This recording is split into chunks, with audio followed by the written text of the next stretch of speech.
赛段叫做轻轻交手赛。在今天的比赛开始之前，我邀请了我们的一位老朋友来进行一段脱口秀的表演，为朋友们来热热场、加加油。真的是老朋友，因为确实老。去年嘛，65岁，首次尝试脱口秀，记得吧？记得。然后离开舞台的时候，他说：“如果不出意外，今年还会来。”为了让大家知道他没有出意外，今天他确实来了，让我们掌声有请珊珊。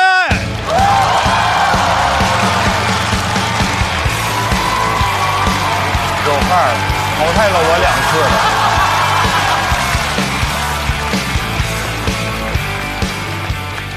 大家好，我是珊珊。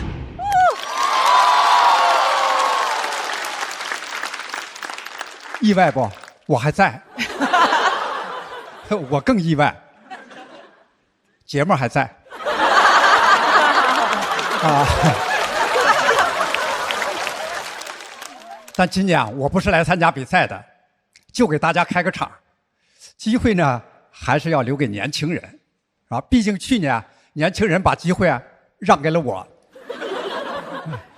人家小鱼随口说了一句“正是闯的年纪”，就让我出圈了。这要说，还得是北大学霸，他的知识改变了我的命运。我的命运谁来改变？节目播出以后，好多媒体采访我，都快给我整成一个励志典型了。有时候我就感觉脱口秀这个行业，一个老头不够用了。脱口秀是真的需要老龄化，好多老字号单位纷纷联系我，就是老年报、夕阳红、敬老院这些，邀请我去参加各种活动。我发现新老艺人赛道很窄，真正的老艺术家都很贵，像我这种新老艺人就比较抢手，甚至有点担心，我是不是抢了唐国强老师的活了？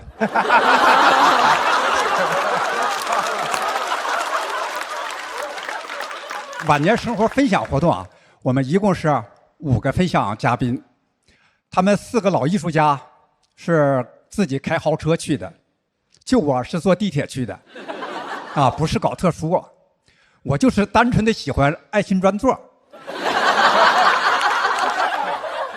录制完成，节目组给我定了第2天早7点的返程航班，4点钟就要起床。我说能不能给我定一个正常时段的航班？他们说正常时段都超预算，不把我当艺人也就算了，也没把我当老人。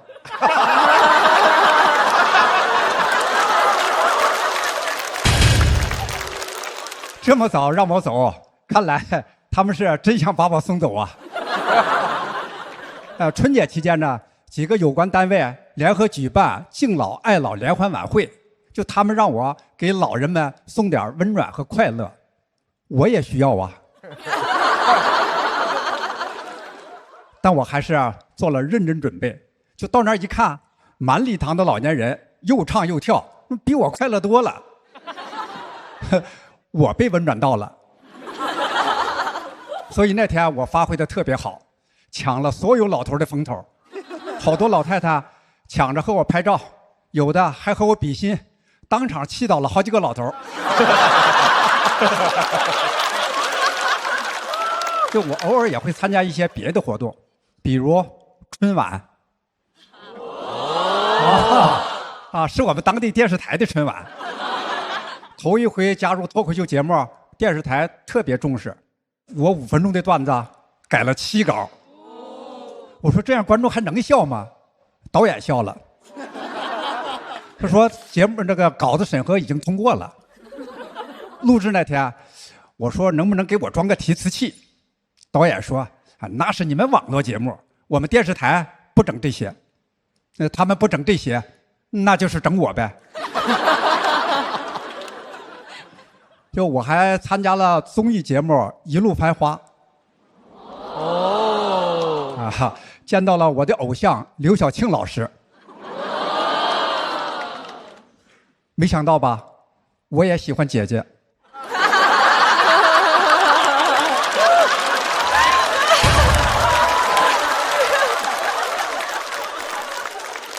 哎呀，这当时给我激动的，还以为是在做梦，啊，因为刘晓庆整整比我大了10岁，看上去啊，我比她大20都不止。真的，小庆姐不应该来繁华，她应该去浪姐。就为此啊，节目组还专门给我买了100万的人身意外险。就回家跟老伴说起这个事儿啊，我儿子在他屋里不知怎么就听成了刘晓庆给了我100万。这下更不想上班了，就我只好到处跑通告，到处接演出，结果越跑越有劲儿，越演越年轻，养儿真的能防老。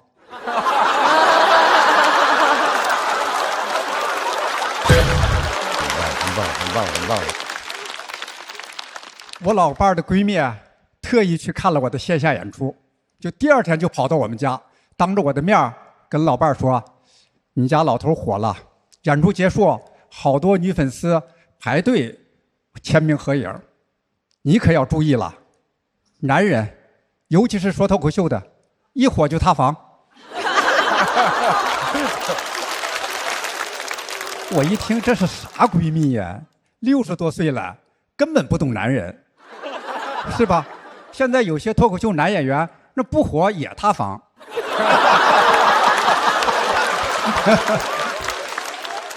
就我就赶紧安慰老伴儿说：“你就放心吧，不可能，说我都老成这样了，那不可能摊上那么大的好事儿。”就以前啊，我的工资交给老伴儿，演出费自己支配。上完节目演出多了，演出费涨了，我发现老伴儿最近经常让我顺道买东西。先是家庭日常用品，后来发展到手机家电。突然感觉就家里需要的东西全都在我演出的道上。半年下来，我房没塌，小金库塌了。我说老伴儿啊，别让我顺道买了，你直接在美团闪购上下单不就行了？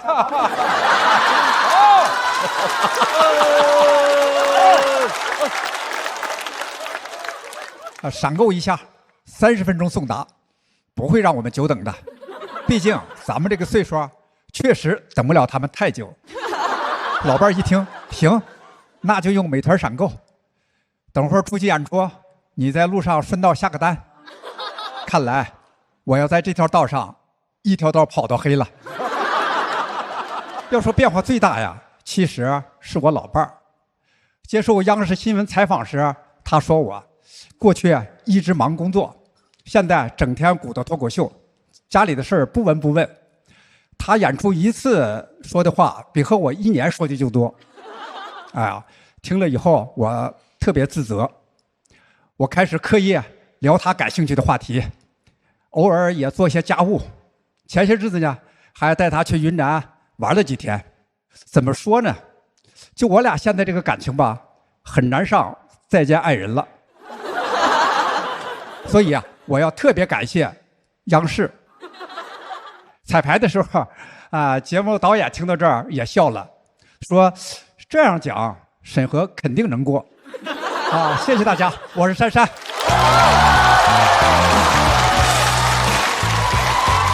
再次把热烈的掌声送给珊珊哥。谢谢珊珊老师，珊珊大爷。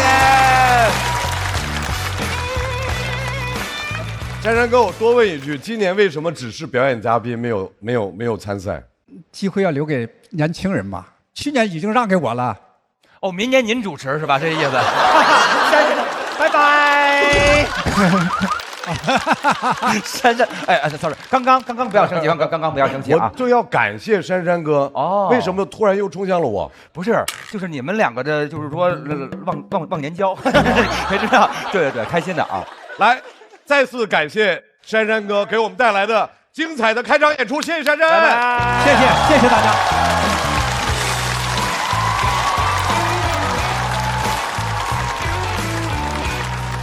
再次向大家介绍一下我们本期节目笑笑团的成员，大家非常熟悉的大张伟老师、喜各位大家好，罗永浩老师、鲁豫老师，还有本季新加入的李宇春老师。感谢4位的全程陪伴，让大家分析分析怎么能够更好的和生活轻轻交手。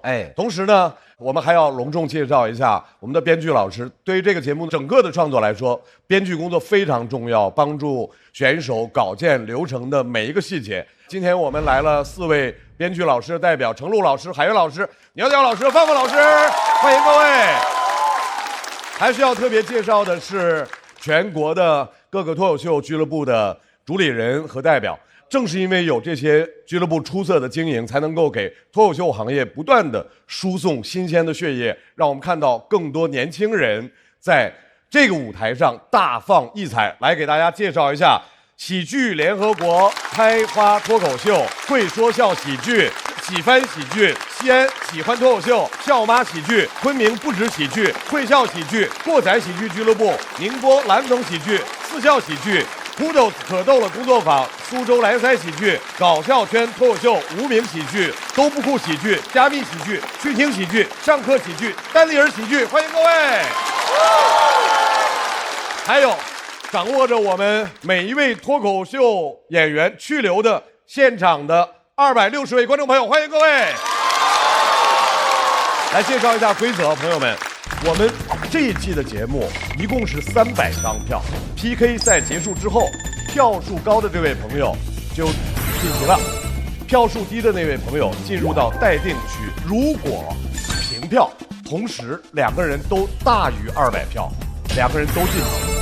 如果双方的票数都低于或者等于200票，那么这2个人都要进待定区。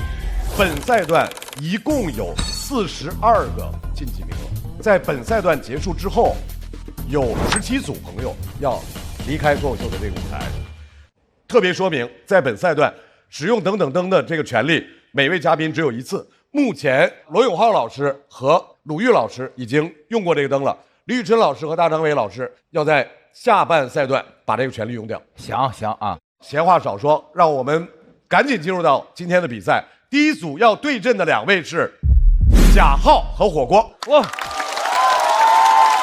第一位出场的选手，去年他完成了从1轮游到进入总决赛的巨大的突破。那么从去年到今年这1年，也不知道他在美妆赛道上到底跑了有多远。掌声欢迎贾浩。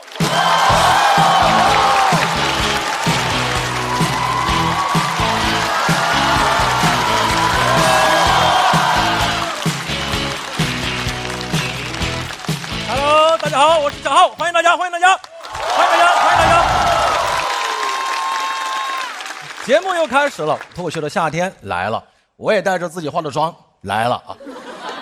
要给大家先汇报一下新的一年的一些变化。第一个，我今年开始尝试戴耳麦在演出了，原因很简单，第一个，我觉得新的一年可以给自己一些新的表演方式、新的挑战。第二个，是因为我以前一直演线下的时候，很多人说我像胡豆豆。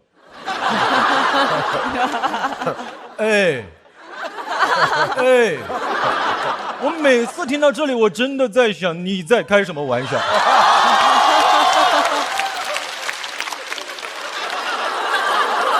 我比他高这么多，就玩呢啊！第二个变化是，去年讲了美妆的段子以后，一切都变了。我能够理解有人叫我姐妹，我也能够理解有人叫我美妆博主老师，但为什么有人叫我姐妹老师？这我都忍了，直到前天晚上有人叫我脱口秀梁龙。也有观众给我发私信，特别是男生给我发私信说咨询护肤啊、打底啊、化妆啊什么的。我觉得兄弟们可以的，但你要做好心理准备，一开始学化妆真的会不习惯。我刚学化妆的时候，有一次被自己保温杯上的口红印吓一跳，我心里想哪个绿茶偷喝我的红茶，反应过来是自己啊。现在我居然成了全行业唯独一个每场商演必须要全妆上台的演员了，唯独一个必须全。以后别问我贾浩，谁对你的喜剧风格影响最大呀？毛戈平。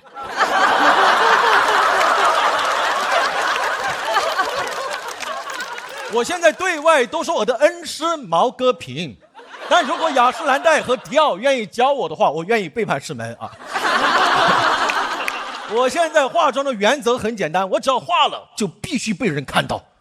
我之前去时尚芭莎，别人给我化了一个很好的妆，当天晚上拍完照，我马上打车去了开放麦。那天我一个段子都没有写哦，但就是想见见观众们。那天我讲的倍儿凉，但我倍儿好看。别的演员出梗，我出图。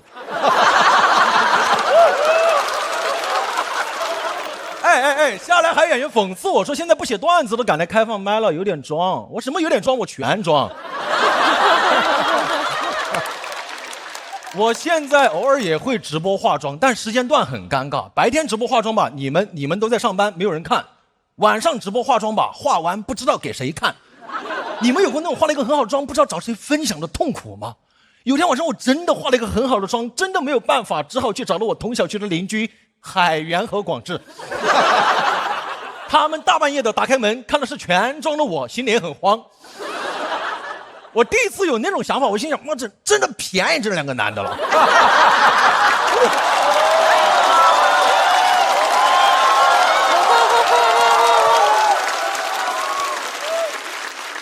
他俩那天门都没让我进啊，10点多就说困了。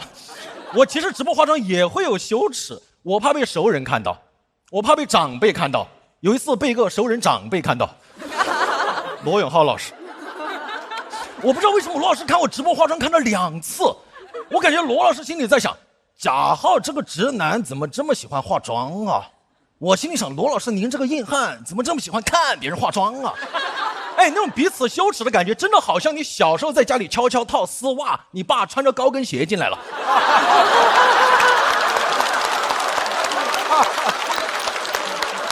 但罗老师人很好，马上给我刷了一个很大的礼物。我当时第一反应真的是，罗老师您赶紧走，赶紧走，不要让债主看到你在打赏男主播。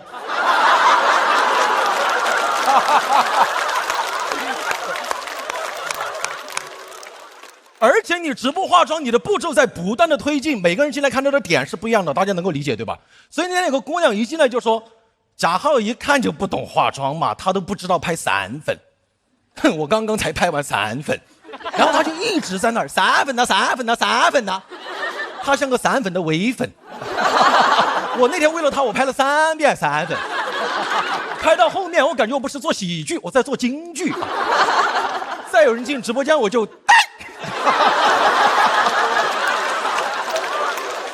哎，3遍散粉那个粉浓到什么程度？后来有个哥们儿进来在我面前点烟，我脸炸了一下。3遍散粉交流步骤我能够理解，但为什么那天有个哥们儿一进直播间看我一个男生在化妆，他就一直在那儿刷娘娘娘娘娘，你就感觉他妈走丢了。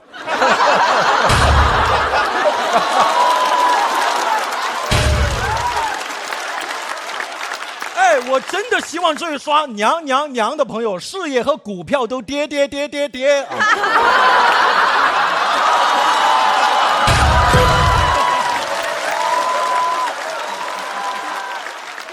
因为没有人规定男生应该什么样子，对吧？也没有人规定女生应该什么样子，我就完全两者有相通的地方。像我完全可以空气投篮以后涂口红。我甚至觉得喜欢打游戏的男生和喜欢化妆的女生都会经常抱怨同一句话，哎呀怎么又卡了。它是能相通的。我现在慢慢意识到，素颜的我是我气场最弱的时候。我现在化完全妆，我简直是钮祜禄贾浩。但是钮祜禄贾浩也驾驭不了一些观众的建议。真的观众给我发私信说，哎，浩哥看你直播化妆，发现你那个胡茬有点重，你要不要去做个激光脱毛手术？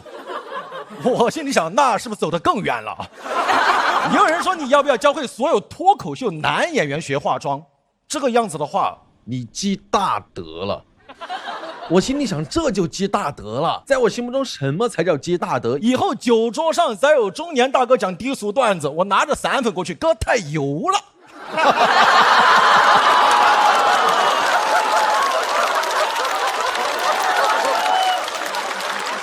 当然也被质疑过，刚讲化妆的段子，有人说你这个投机取巧，你就是为了取悦一些观众，讨好一些观众。我承认最开始是有点儿，但你要现在再这么说我就有点不理解了。大家听听这个数据，我现在9瓶粉底液，17管口红，30多把刷子。我去年化妆超过80次，有没有可能我就是单纯的陷进去了？有没有可能？所以我也在想，贾浩，你化妆究竟为什么呀？反倒是今年过年回家叫我妈化妆的时候，我好像找到了答案。我妈让我教她化妆，但她完全不按你说的步骤来，经常打个粉底就要去打麻将，妆都不定一下，给我急的。我从来没想过我急起来我以后说出自己那么反感的话，我在那娘3分呢，3分呢，3分呢。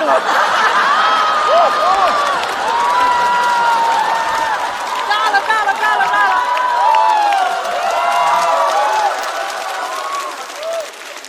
我妈一个四川阿姨用 TVB 的方式，好像道出了化妆的精髓。她说：“化妆嘛，最重要就是开心噻。”谢谢大家，我贾浩，谢谢。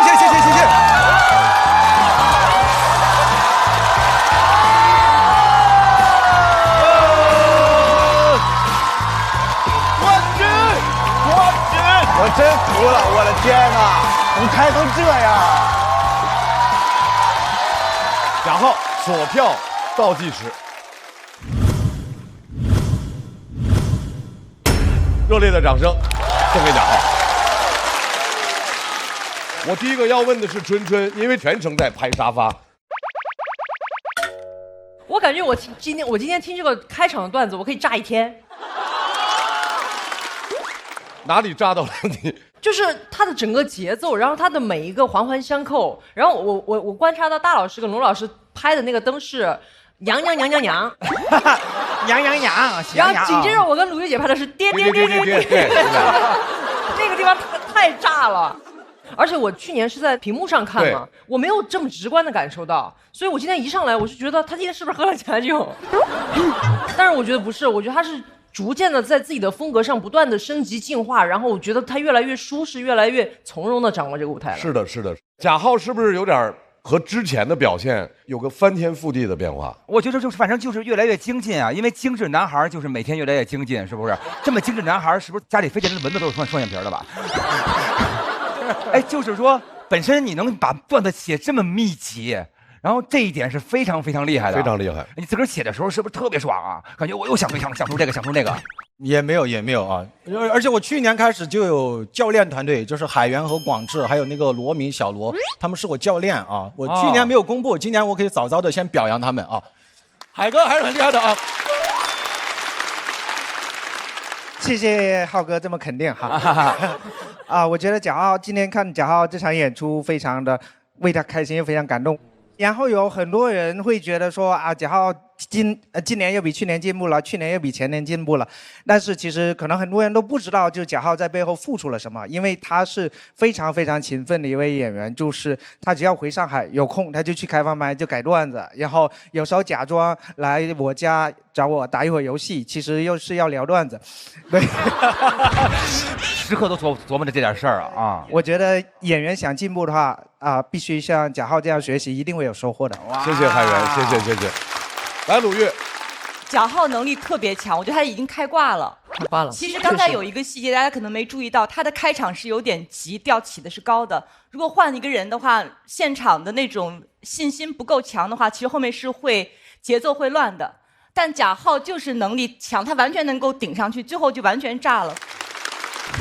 他有新人没有的那种对单口喜剧的热情，他还在线下演出，每场都是激情满满，然后还在一直写段子。他的文本磨得越来越扎实，然后他的表演找到了一个他自己最舒适的节奏。用鲁豫老师的话讲，要怎么讲怎么有。浩哥是去开放麦最勤的演员之一，所以我觉得那些觉得自己才华被埋没的人，你先把开放麦的频次跟浩哥拉齐再说吧。我前段时间1个多月一直在巡演自己的主打秀，叫贾浩和郭光文，应该一共演了16个城市，18场，大概有15371个观众。你是四川的独苗。四川之光，贾浩老师一直代表着川籍演员在外面摸爬滚打，才有了我们这些小演员上台的机会。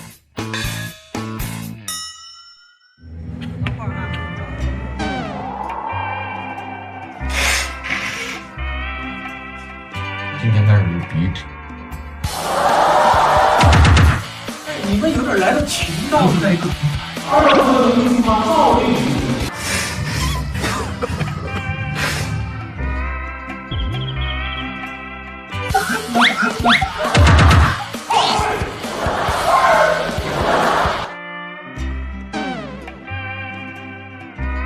住了3天1夜，他今天有什么好的意思？嗓子一直这样好，我现在就跟那个小药罐子一样。再次把掌声送给贾浩，谢谢。贾浩休息一下，太棒啦！谢谢贾浩。要和贾浩 PK 的这位朋友，第一次来参加节目，第一次来就上强度。他之前是一位来自云南的警察。哎，掌声欢迎火锅。大家好，我是火锅，现在是一个全职的脱口秀演员。以前是云南的一个警察，是在中缅边境派出所工作的。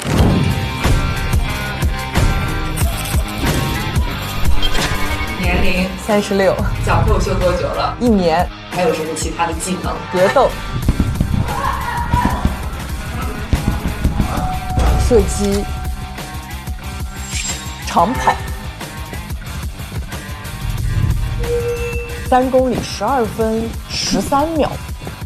我是希望能够让大家听到我的声音，能够让大家看到和接住我这个人，我觉得那就好了。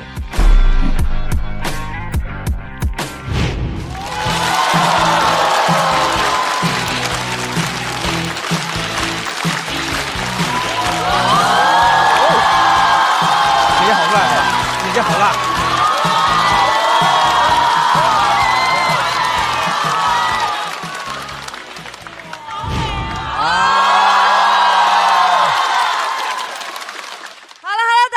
我是火锅，自我介绍一下，我之前是一名云南的警察，之前是一个中缅边境派出所的民警。哇，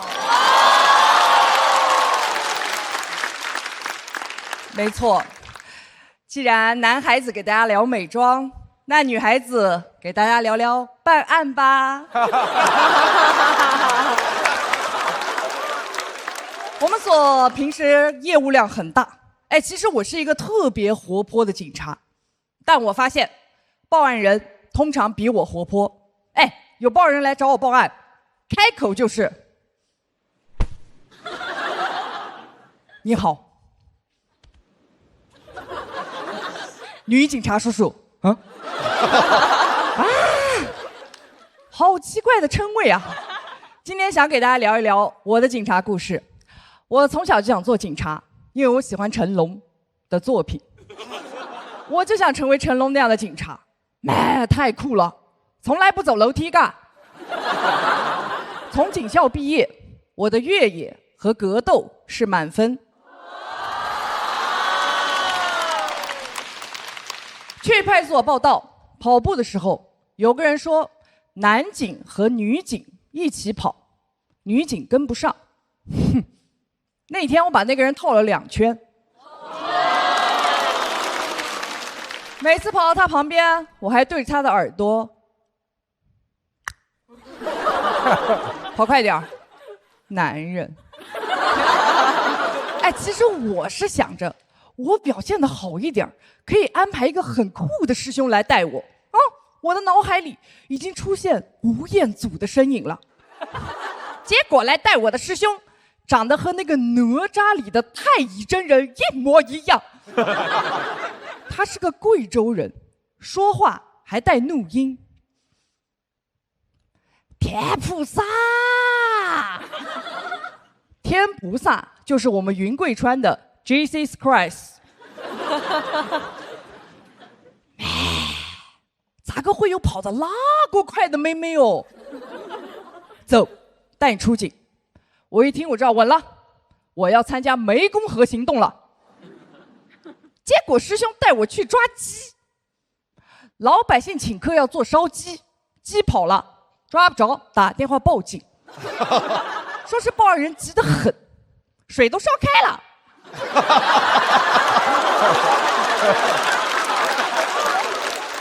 客人也到了，要一个跑得快的警官去。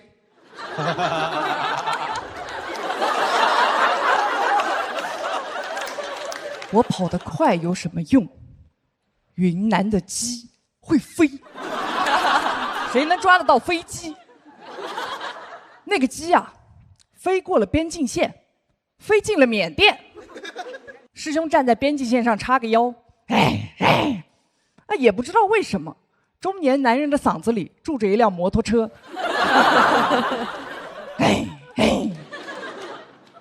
鸡出国了。最后啊，我是让缉毒犬卧底成农村土狗。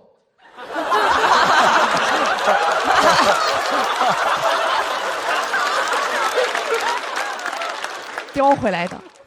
然后那段时间，我们所就发现我的才能了，给我安排的案子都什么？牛走丢了，去找牛；小孩被猪拱了，去抓猪；猪又掉粪坑了，去捞猪。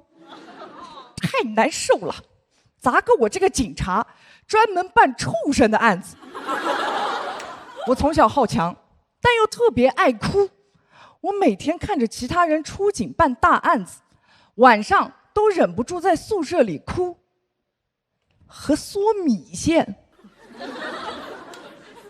人真的好复杂，怎么可以悲伤的同时还贪吃，还自恋？边哭边嗦米线的时候，照了眼镜子，我发现，妈耶，我好有破碎感哦。但我不想做一个破碎的警察，我想做一个破案的警察。过了几天，正好是泼水节，所里安排我和师兄做便衣，维持秩序。师兄见我是第一次参加，说是要把体验感拉满，给我租了一条傣族裙，给自己搞了一件马甲。天菩萨，你们有没有见过太乙真人穿马甲？那2块布只能搭在上面，风一吹，欢迎光临。关键师兄他也不懂啊，他给我租了一条鱼尾裙，跑都跑不掉。那天我俩被泼惨了，师兄只记得租服装，忘了买水枪，我俩只能吐口水。但是我突然看到有一个男的把水灌到气球里，专门拿来砸女孩子，而且他还不过瘾，他跑到一个女孩子面前，把她衣领拉开，把水气球塞了进去，啪一下按炸了。好好的节日，只有畜生才会干这种事儿。巧了，我这个警察专门办畜生的案子。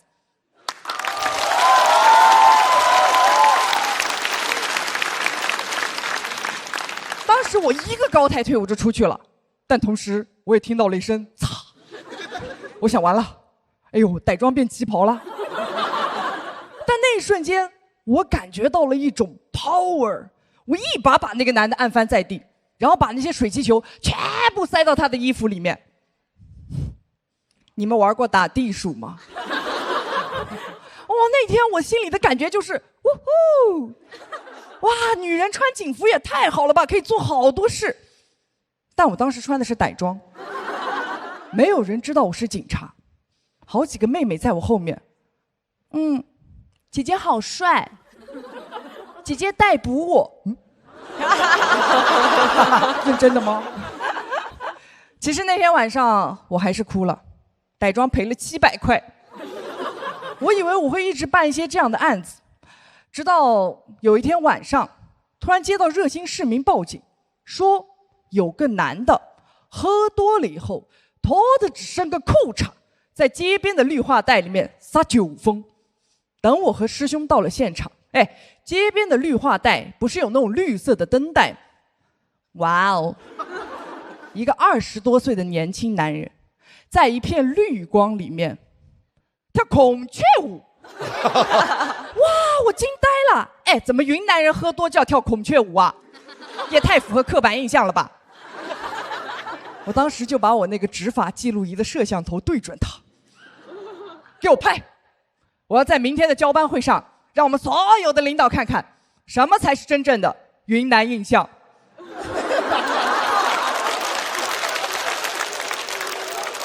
然后我们叫他赶紧出来嘛，他不肯，他说他的真实身份是孔雀公主，然后前面不是隔离带吗？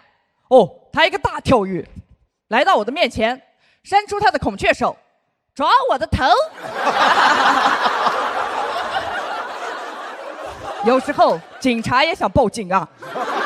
哎，但我突然发现，这个人身上没有酒味，我一想着了，不是喝多了，是吃菌子中毒啊，更符合刻板印象了呀。啊，我好怕他下一秒掏出一个葫芦丝开始吹了。我们赶紧把孔雀公主拉进医院了。果然，他一个人在家里炒菌子，炒着炒着尝了一口。过了一会儿，他家厨房门打开了，一只孔雀骑着杨丽萍进来问他：“你要跳舞吗？”难怪孔雀舞跳得那么有信念感。一转眼，我已经工作18年了，有了很多奖状、锦旗，还有3等功。我发现我不用做成龙，我做我自己，照样有我的新警察故事。谢谢大家，我是火锅。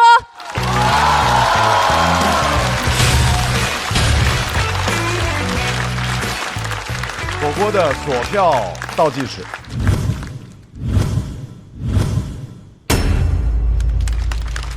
火锅的自我介绍写的特别直接，叫我是警察。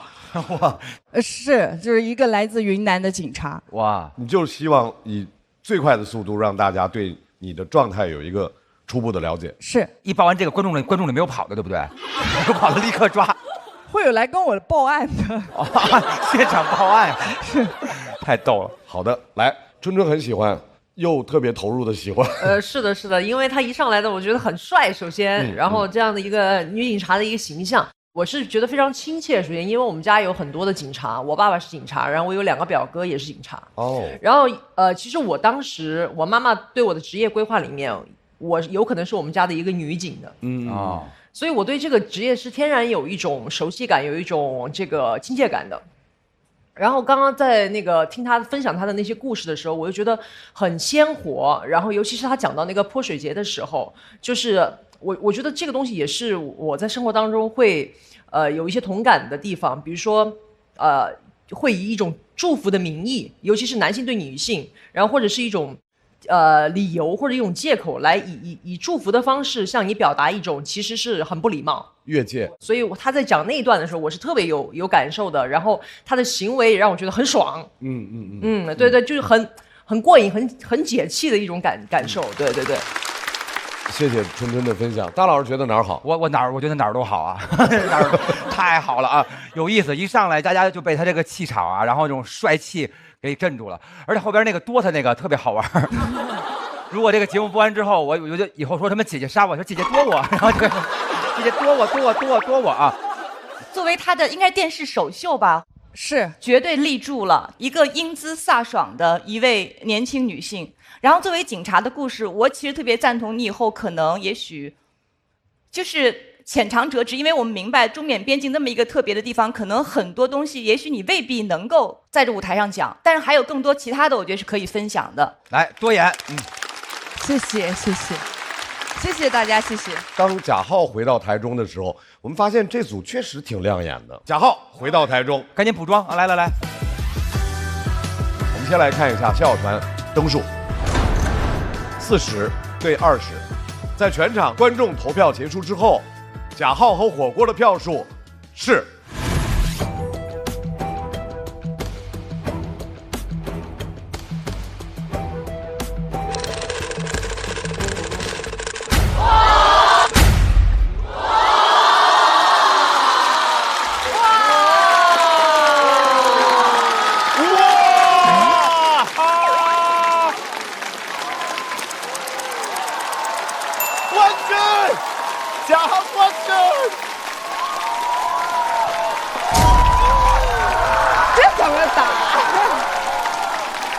首先，恭喜贾浩拿到了296票。贾浩进入晋级区。同时，我们也要恭喜火锅，在他的首秀上也拿到了234票的好成绩，在待定区稍微等待。感觉就是，如果你必须去参加一个必输的战斗，你要怎么打？本来一开始有一点想哭，但讲完觉得也没遗憾了。就是最后一次在台上讲我是一个警察，但是真的超爽的，就是那种感觉。那么下一组要来1v1 PK 的是大国手和不辣。首先要出场的这位呢，大家对他挺熟悉的，他把几乎所有的时间都用来思考，所以他不太有时间上班和挣钱所以就过得比较穷。然后于是穷着穷着呢，就把自己穷笑了。什么玩意儿？掌声欢迎大国手。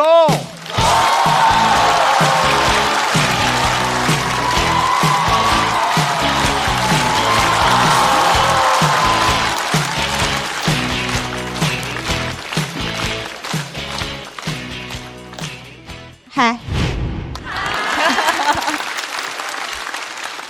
大家好，我是大国手，是个学哲学的，5年没上班。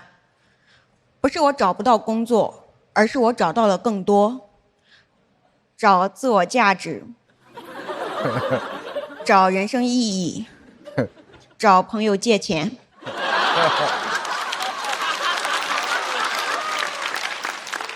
虽然没钱，但我租房一定要租个2室，一个当卧室，一个当工作室。我有个原则，人可以没有工作，但不能没有工作室。没工作你就是个混子，没工作但有个工作室，你就是艺术家。房子很破，很便宜，但我很满意，冬冷夏热的。冬天是动产，夏天是不动产。动产不动产我都有了。虽然没钱，但我很有骨气。之前有个机构找我去当成功学讲师。我这么穷，看上我啥了？感觉成功学走投无路了。他给我承诺1个小时1000块，我好心动呀。但我是学道德哲学的。我的专业要求我不能撒谎，要求真，我就没有去。所以什么是真？真就是我真缺钱。读书真是害了我。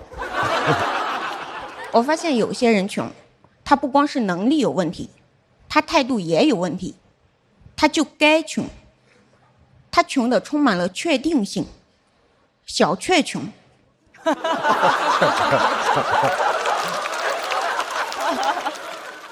虽然没挣到这笔钱，但我感觉很自由。康德说了，自由不是你想做什么就做什么，而是你不想做什么就可以不做什么。朋友听了问我，那你想旅游怎么办？我说，一看你就没听懂。康德说了，自由不是你想做什么就做什么，所以自由不是你想旅游就旅游，而是你不想旅游就可以不旅游。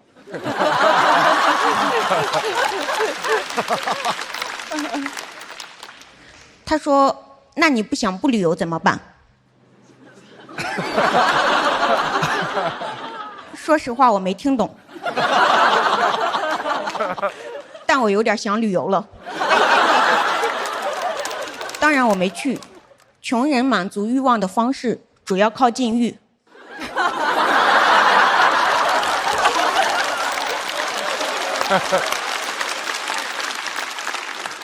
这也不是我瞎说，哲学上有个斯多葛主义，认为幸福不是来源于物质的丰富，而是内心的满足。我心想，我可真是天生的哲学家，就继续研究，往后一翻，这流派没了。我猜可能是饿没的，死的时候胃里空空如也，内心极大满足，满足死了。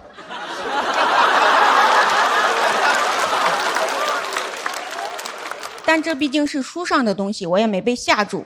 直到有一个穷朋友生病了，连夜进了 ICU， 我就有点慌了。我是不是太穷了？这样的生活有保障吗？生病了怎么办？我要不要还他的钱？没还也没多少，我就帮他转发水滴筹，3天就筹够了，我瞬间就不怕生病了，生命自有出路，他可以，我也可以，而且我想筹就筹，不想筹就不筹，一点也不愁。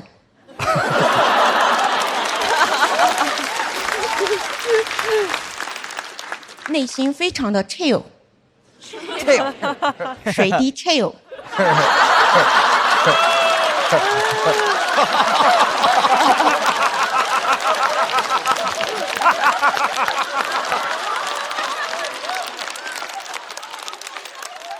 我就在这种 chill 的状态下探索生活。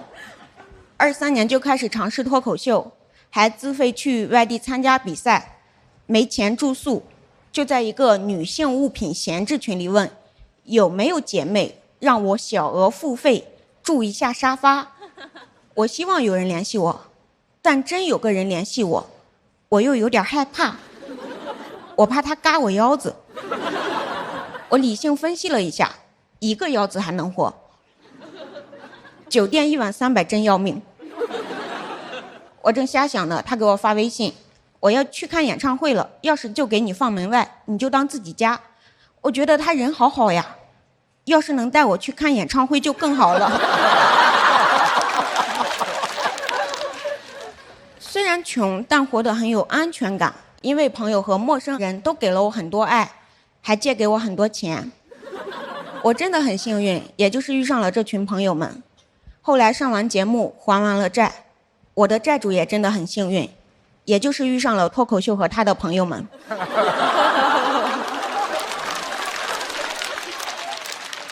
去年讲了我学哲学、骑摩托和乐手谈恋爱，有些网友就骂我富二代装穷，他们骂得好好听呀，听起来像祝福。但我不服，他们总是认为有钱人才配自由，还说什么财务自由才是真正的自由。要我说，有条件的自由就不是真正的自由，无条件的自由才是真正的自由。什么是无条件的？贫穷。你想穷就穷，你不想穷也得穷。经过认真思辨，我就发现，穷人就适合学哲学，因为穷则思辨。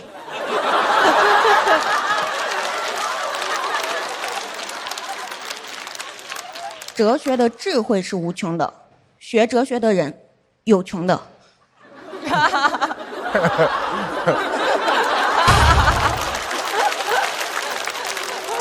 不学哲学的人也有穷的，世界本来就是穷人的。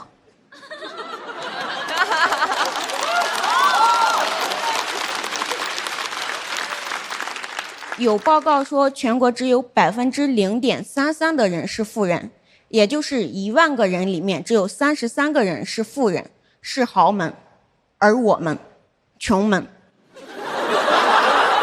我不陷入豪门，因为豪门会没落，穷门永存。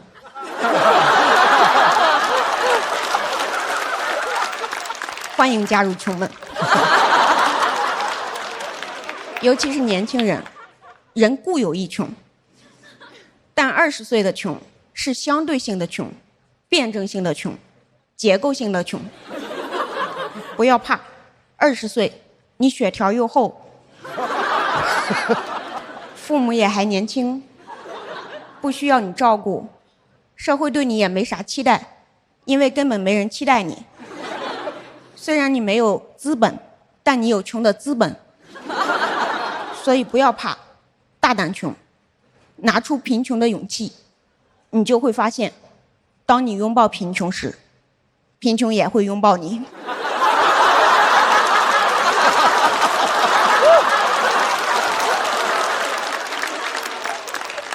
是不是还挺励志的？成功学就是看中了我这个。本来结尾我想送大家财务自由的，经过一番思辨，我又觉得算了，不是我不想送，也不是我不想不送，而是康德说了，当你不想要财务自由的时候，你就自由了。谢谢大家，我是大怪兽。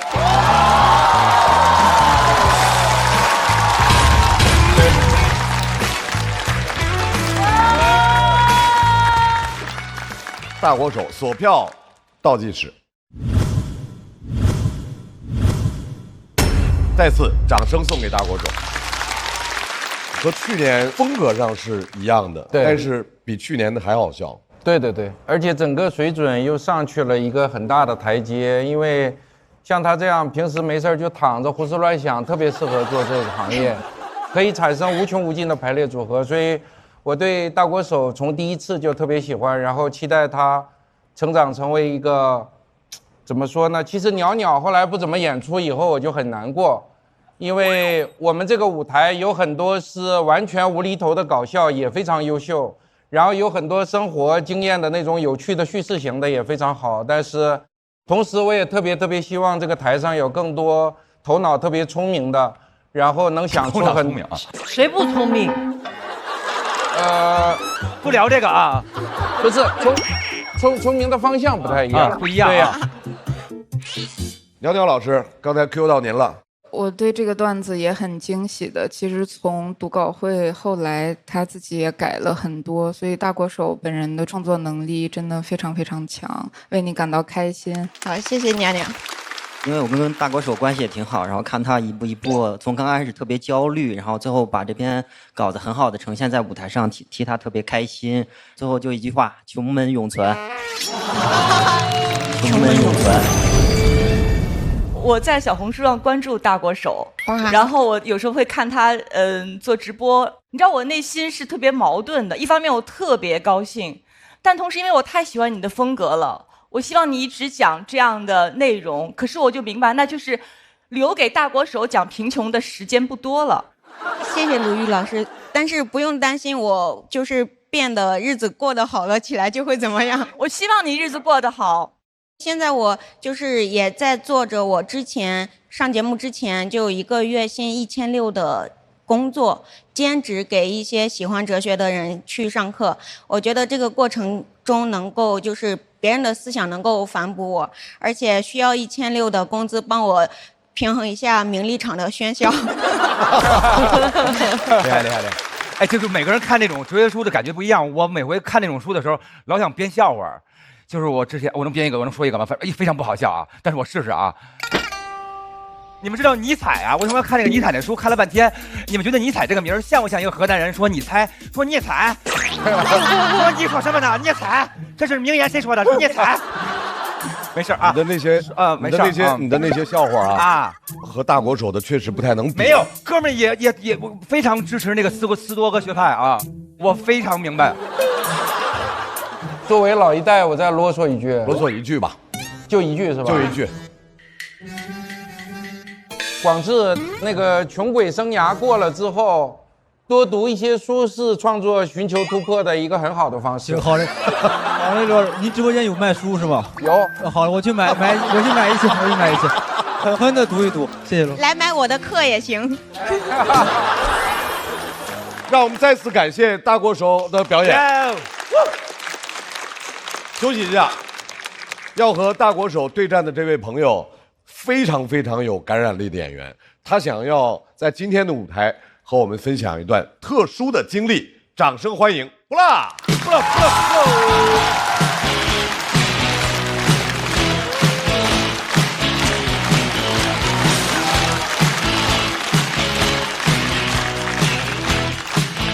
嘿呦，你们好吗？我是布拉。跟大家聊点最近发生事情吧。哎，说实话，最近还是蛮苦恼的，因为我前一阵子演出之后收到一条差评，有个观众说我长得猥琐。哎，我一直以为我是可爱，没想到我是个猥琐小可爱。而且通常也就说我不好笑，哪怕说我不好看，我都能忍受。但说猥琐是不是有点太过分了呢？哎，我甚至不知道一个女生怎么样才算长得猥琐。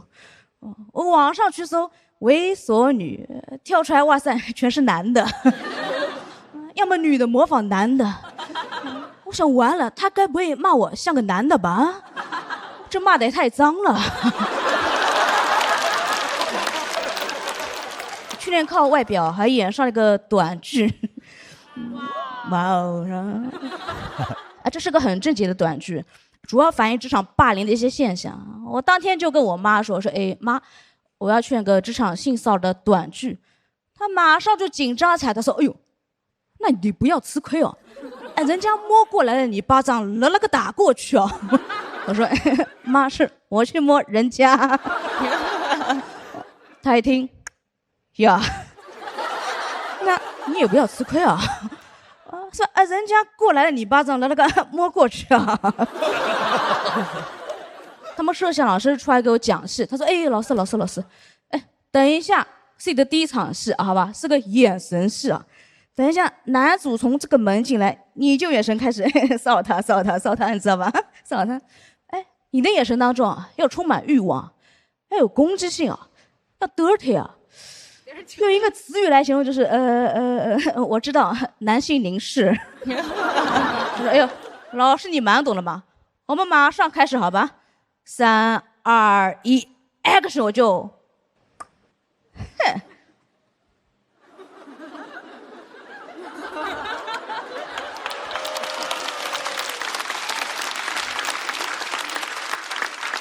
然后刚演完，那边一喊咔，我就知道完了。哇塞，一条过。我看男主也要完了，因为他整个人愣在那边，哇塞，根本接不住我的戏。哎，说他根本不知道该怎么样，他见我站在那边就走了过来，毕恭毕敬给我鞠了一个躬。他说：“哎呦，老师，哇，您刚才真是演得太好了。哎，您是科班出身的吧？哎，刚才那些是学校的老师教你的吗？”我说：“不是，是社会上的老登教我的。”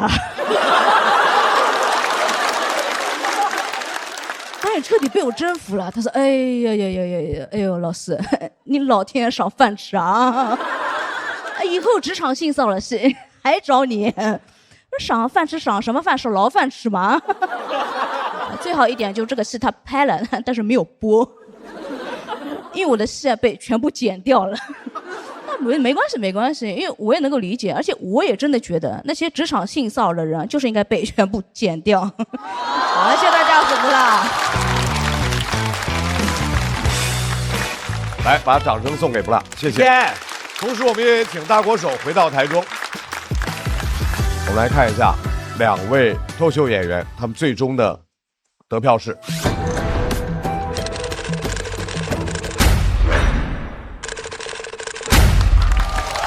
恭喜大国手进入到晋级区，加油！谢谢。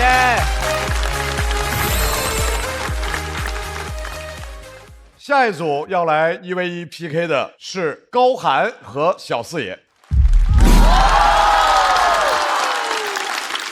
马上要出场的这位朋友，他的表演风格简单的一句话概括就是活人微死。掌声有请高寒。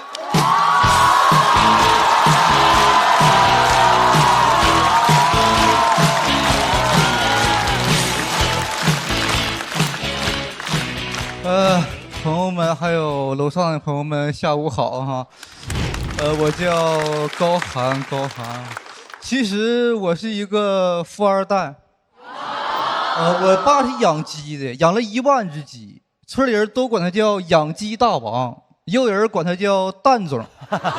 作为养鸡大王的儿子，养鸡王子，我觉得鸡很可怜，鸡没有人权。就为了不浪费饲料，长得慢的鸡我们会把它吃掉。小规模养鸡不用这样，但咱家养鸡场是个大厂，大厂就得搞末位淘汰，是吧？狼性文化，这种狼性文化让我天天吃鸡。它不是一般狼性文化，它是黄鼠狼性文化。天天吃鸡。当时我上小学1年级，我同桌问我，他说：“高寒，今天星期几？”我说：“不知道你星期几，反正我天天星期4。”就是这么疯狂，写日记都是狂人日记，一翻开满本写了2个字儿：吃鸡。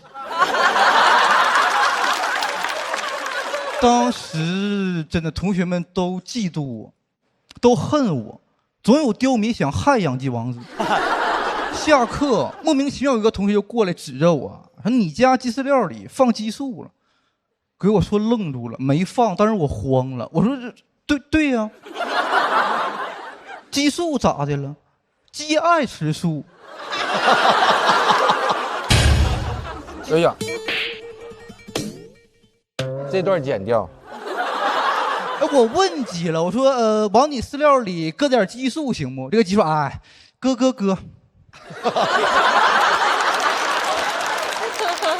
哎，我知道你们想扣我钱，但是我爸说这个谐音梗可以讲，蛋总允许了。当时是2006年，那个年代太神奇了，就咱家养鸡能养出优越感，能养出自豪感，能养出禽流感。鸡全死了，死鸡是1分钱不值的，因为村里人不敢吃，老乡不敢吃老乡鸡。哎，都死了是因为我爸他不会治，他当时用一个偏方，在鸡饲料里放鸡蛋。我说这是干啥呀？鸡蛋是鸡的宝宝啊！你想让鸡吃完有什么反应？鸡说：“哎呀，吃饱饱了。”什么乱七八糟的？鸡质问我爸，鸡说：“你刚才往我饲料里放啥呀？”我爸说：“吃的是宝宝辅食。”这个让鸡吃鸡蛋，这不就相当于《封神榜》里那个姬昌和伯邑考吗？我说啊，爸，你这个养鸡大王是纣王啊！一夜之间破产了，就是咱家从婆罗门变成了穷门。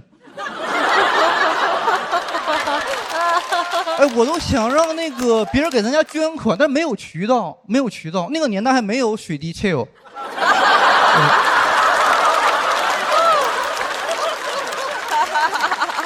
他懂。我爸真的完全不会治，一点医疗知识没有。他就是用4天学会给鸡打针，用4天学会给鸡吃药。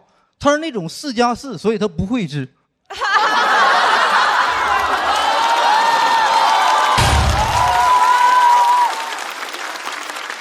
不会治，一夜之间破产了。所以我觉得人生真是无常，很多事说不准。要不是因为禽流感疫情，养鸡王子不可能在这儿取悦你们这些老百姓。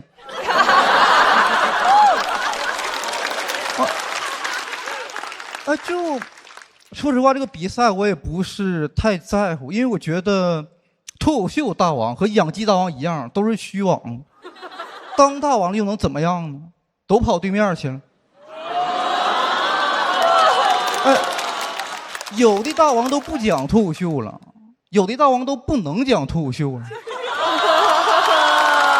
哎，就剩一个呼兰在股市里被资本家像猴子一样戏耍，对面节目的大王甚至就是猴子。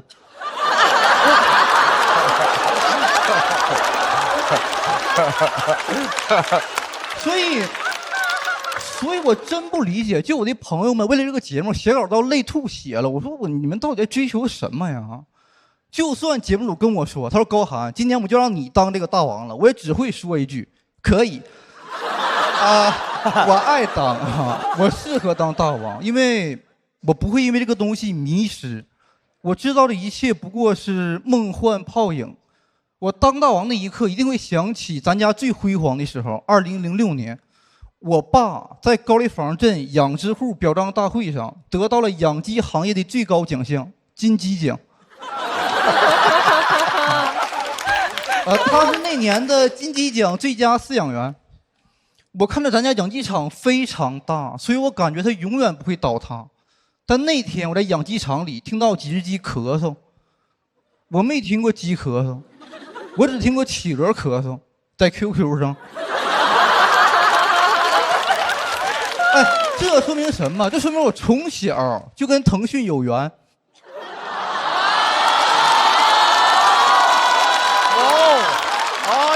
哎呀，要不得，要不得呀！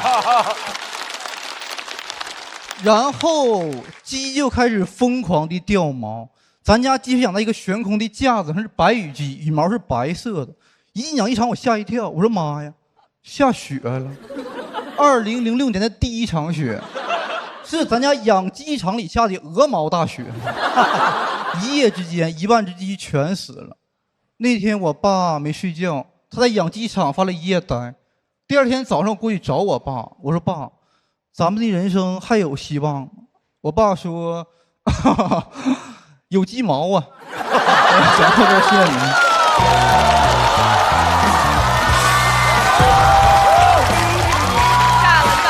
来呀，哇，高寒厉害了！来，高寒，锁票倒计时。再次掌声送给高寒。邵刚老师，我刚才想说一下，这个刚才你们在很快乐的看演出，中间有2、3分钟，我经历了我人生录这一类节目最艰难的2、3分钟。你怎么了？没注意？我从后边拿水喝，不小心把这个美团的牌子撞倒了，然后我慌得要死，出了很多汗。因为上一季他表现一般，我觉得可能我拍不了灯，然后我就想，结束的时候我要说明我这个不是我拍的，起来真诚地跟他道歉，甚至鞠个躬，不惜露出我的秃顶。然后我做很多这种想法，结果他很给力，很争气，就后边一个梗接一个梗，最后我就觉得这个好像是天意。哎，我想说句话，来，高寒。我想这么的，我放弃这10票，让罗老师给我鞠个躬。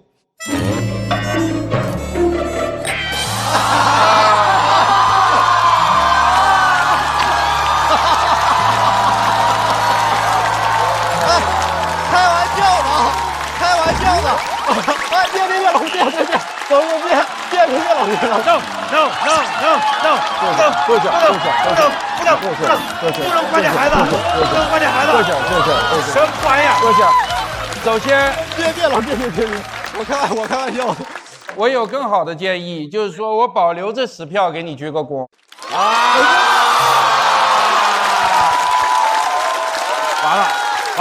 完了，羞愧，太乐了。哎，高寒，假设啊，刚才和你 PK 的是贾浩，哎，你觉得你俩谁赢？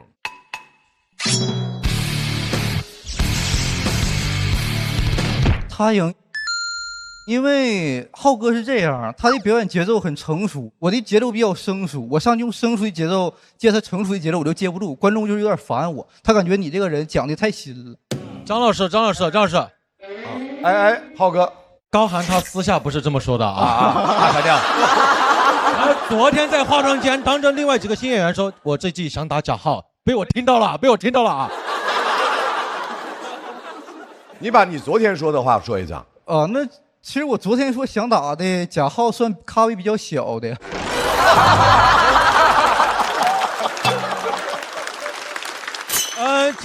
节目组可不可以安排下一轮我俩打一下啊？哎，你是不是小时候被鸡多过呀？这多过你啊！高寒，为了安全去旁边休息一下。我赶紧跑，我走了。高寒看起来是很混不吝的，很不在乎的，然后特别无所谓的，拽的那个劲儿，但是，那个梗一个接一个就表现得非常好，所以高寒是感觉很惊艳的。要和高寒1v1 PK 的，听名字呢，怎么了？很显赫啊，但是不知道是不是人如其名的。掌声有请小四爷，小四爷。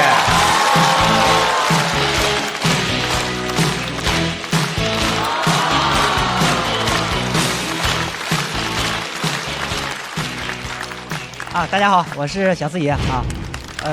谢谢我是个穷二代啊，我现在在上海租房住。前2天我室友突然跟我说，觉得住在上海这种钢筋水泥鸽子楼的房子住起来很压抑，想住海景房。我说你也别光聊天，你继续喝。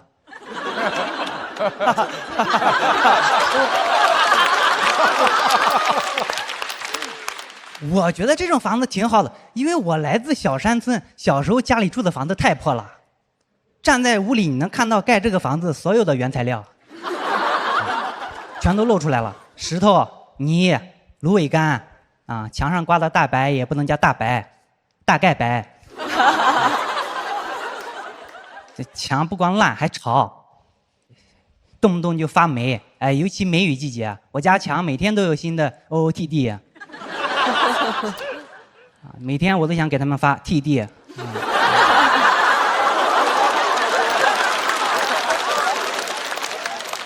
为了遮住这些烂墙，我爸也会往上面贴旧报纸什么的，这些我都能理解。哎，但我不能理解的是，他会贴一些不太恰当的成语典故，持之以恒。我说爸，咱们家这么破，还要持之以恒吗？那你可真是无恶不作。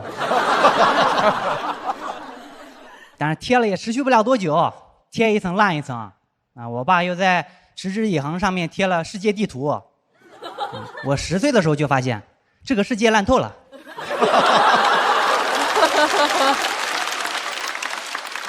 墙不光烂，还有很多缝隙，所以我家深受动物们的喜爱。屋里不光有老鼠，还有壁虎、蝎子、蜈蚣啊，他是我家的外来务工人员。黄鼠狼也经常来我家，虽然动物多，但是一样都不能少。因为我后来发现，壁虎吃蝎子，老鼠吃壁虎，黄鼠狼吃老鼠。哎，你们敢信吗？我家居然有一条食物链。不过我爸经常打破这条食物链，抓蝎子炸着吃。刚看到的时候我也很震惊，我说爸，你吃蝎子，那壁虎吃啥？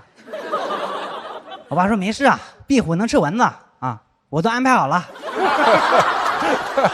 所以我们家经常吃蝎子，哎，确实挺好吃的。长大之后才知道蝎子一直都很贵，现在一查要600-700块钱一斤，哎，我都不敢算。哎，我爸一算，一家4口20多年，吃掉上海一套房。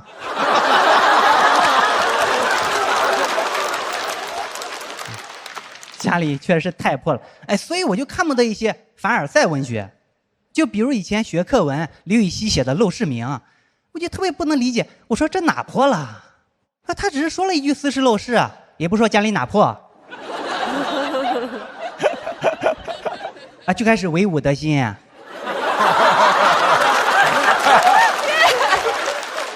说什么外面的草色入帘青，这也看不出来你家里哪破呀？对吧？你家要真像我家那么破，你能忍住一句话不说啊？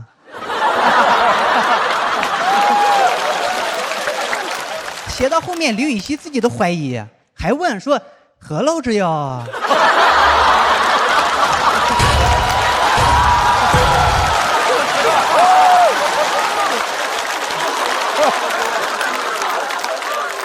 我说对呀，我也想问你啊。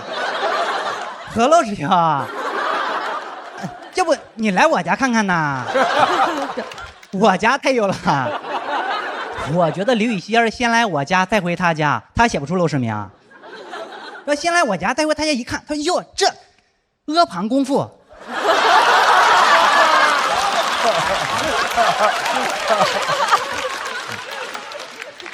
当然大家不要误会，我也不是因为我家破就很骄傲啊，也不是这个意思。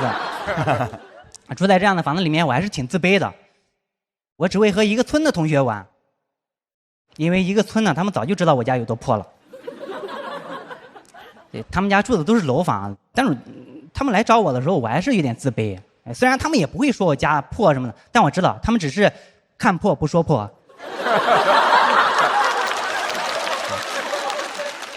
所以我就不想让任何人来我家。但我也是没想到，有一天英语老师突然拉个电视说来修电视，我爸会修电视，我觉得让老师知道我家这么破真的太丢人了。但我觉得老师好像，他应该只是知道这家人会修电视，他不一定知道这是我爸，对吧？啊，所以我说哎，老师啊，你也来修电视啊？那你先修吧，啊，我先走了。结果老师说你爸给你修电视还要排队啊？啊，我说啊，对啊，确实不用排队啊，那我插你前面了啊。我原本觉得我住在这样的房子里面已经很惨了，直到有一天我听我爸说，这个房子不是我家的。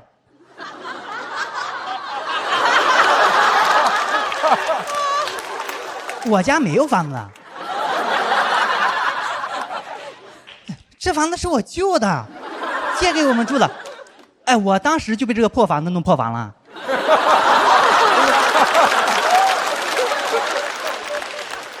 我说爸，那咱们家有什么？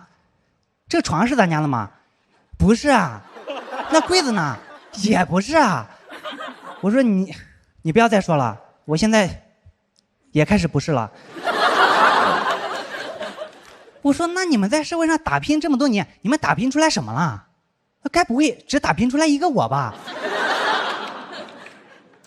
所以我就一直想有一个自己的能住的房子，我也一直在催我爸盖房子。最开始没盖房子，确实是因为没有钱，但是有了钱之后，我爸也不盖，他一直在犹豫，到底是在村里盖，还是去集镇上买，或者凑个首付，干脆去市里买。哎，所以你们能想象吗？我们家在那个破房子里面住了那么多年啊，居然是因为选择太多。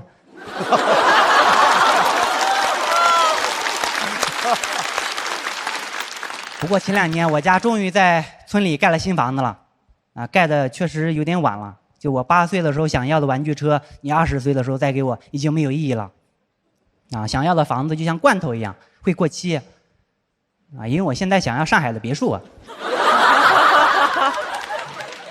盖的确实有点太晚了，所以我对我爸其实是有一些怨言的，就体现在比如说他现在总是催婚，但我不想结，我完全就有理由回应他啊。他说你不结婚，那我在亲戚朋友面前抬不起头来怎么办？那就像我小的时候一样自卑不就行了？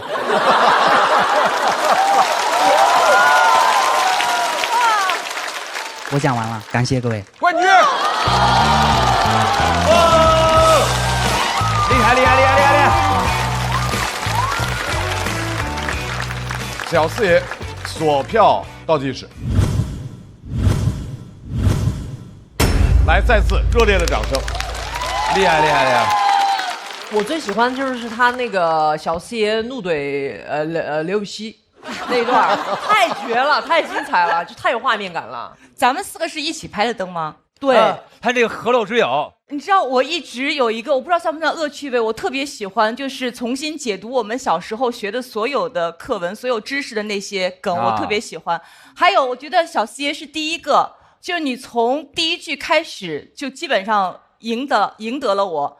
你基本第一个梗开始就一直越来越炸，对，我觉得这是特别特别牛的一点。就是唱歌有一种叫开口跪嘛，就第1句直接就炸了，然后他就这个效果。但是他更厉害的是，因为他第1句抓到你，他后面就要更厉害。对，而且他的谐音梗也一点都不 low， 他中间有2个谐音梗。河漏之友，对不对？一点都不 low， 河漏之友啊，河漏之友。完了，我还想说一句是，这场是很罕见的一次穷二代和富二代的大 PK。然后我们在这个脱口秀的历史上，一般都是穷二代会胜出啊，是不是？这个大范围的观众会感情上对穷二代更认可，或者怎样？我觉得完全不是。今天虽然高寒在我心目中也是当之无愧的决赛级选手，但我觉得还是比他略逊一筹。所以从这意义上，我想警告一下，留给中国富二代选手的时间不多了。你们如果不努力的话，会被穷二代彻底淘汰。对，非常牛，非常牛。谢谢谢谢谢谢。你是从哪年开始演？对，怎么就开始啊？最早就是觉得大学毕业可能找不到一个好工作，然后挺喜欢脱口秀的，你知道，所以就想想试试能不能来讲脱口秀。但是我当时在上海是完全是个新人，也没有上台的机会。然后当时得感谢四笑喜剧老板，对、他说让我去应聘那个，就是在门口检票可以给上台机会，对，所以感谢四笑喜剧，感谢。现在的房子好了吧？啊，对，前2年家里盖了新房子了。其实是我人生前20年最大的一个烦恼，因为我的人生前20年都是在这个房子里面度过的。今天带你们去看我住了20年的那个老房子，需要先坐3个小时高铁，然后搭公交车到隔壁的那个镇，大概2个小时。因为我们镇没有通高铁，也没有公交车站，所以最后一程是我爸开3蹦子来隔壁镇接我，然后3蹦子再坐个半个小时40分钟，就可以到我们村里了。看一下，对，这就到了，就是这个房子啊。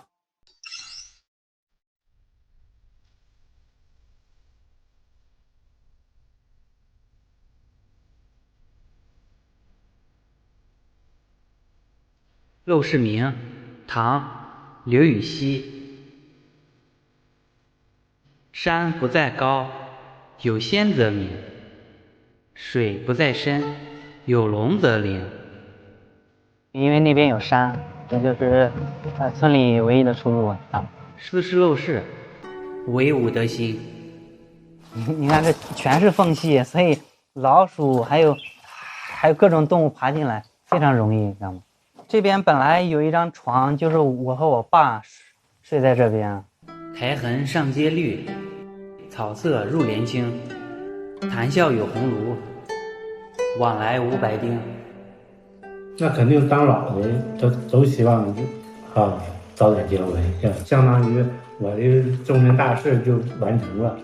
对，老的都是这么想。可以调素琴，阅金经，无丝竹之望耳，无案牍之劳形。一进门，我爸可能觉得这墙太破了，所以他就把我们奖状还有挂历贴在上面。南阳诸葛庐，西蜀紫云亭。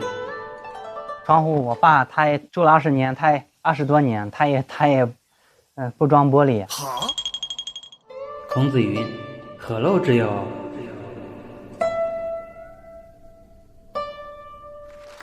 你之前上过其他的线上节目吗？3年前我就上过，是脱口秀大会第5季，啊。对啊，是海选还是进了节目？进了节目，然后一轮淘汰吗？对对对，表现很差，所以记不记，所以很正常。哎，那年我有吗？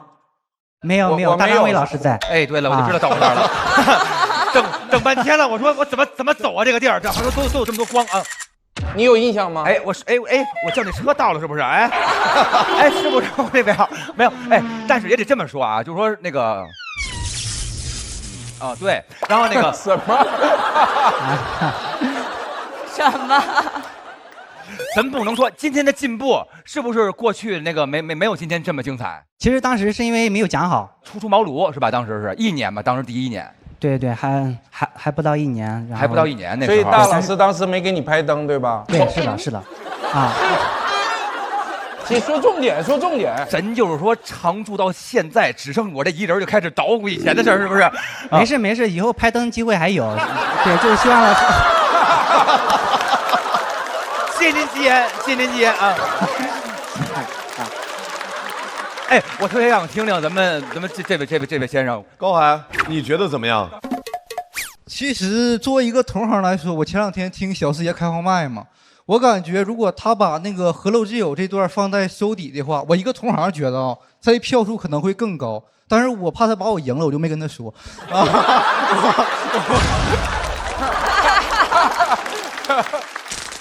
我觉得高寒不太懂创作，技术加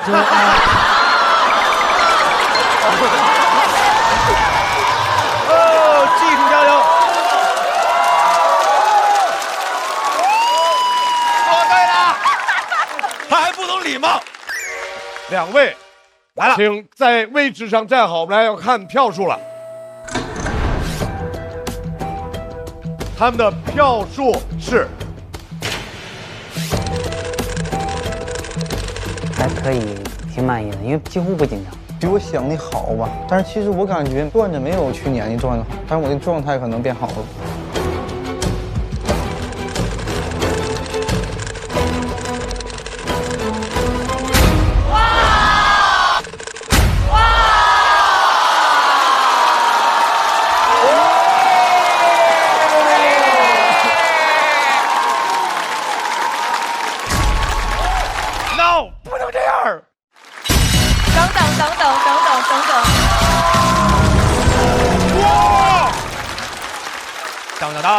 差4票。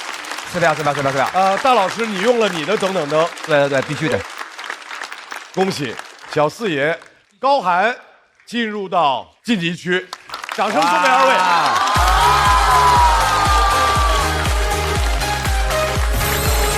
你可以，你下去。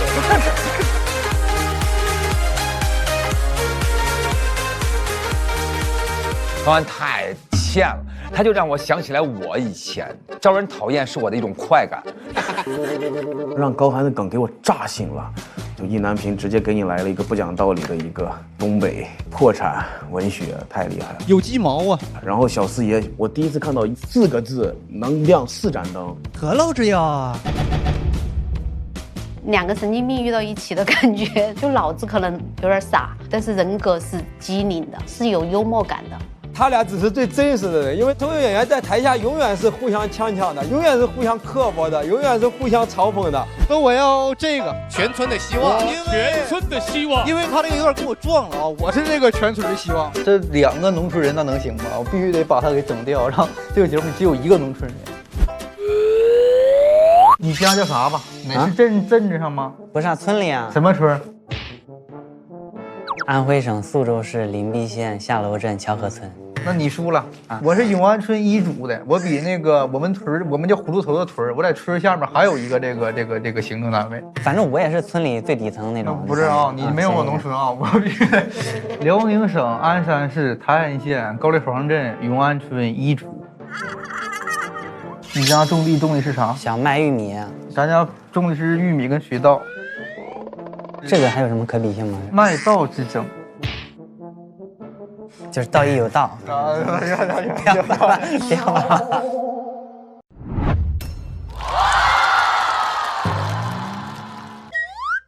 马上要来 PK 的2位是鸡翅和王颖。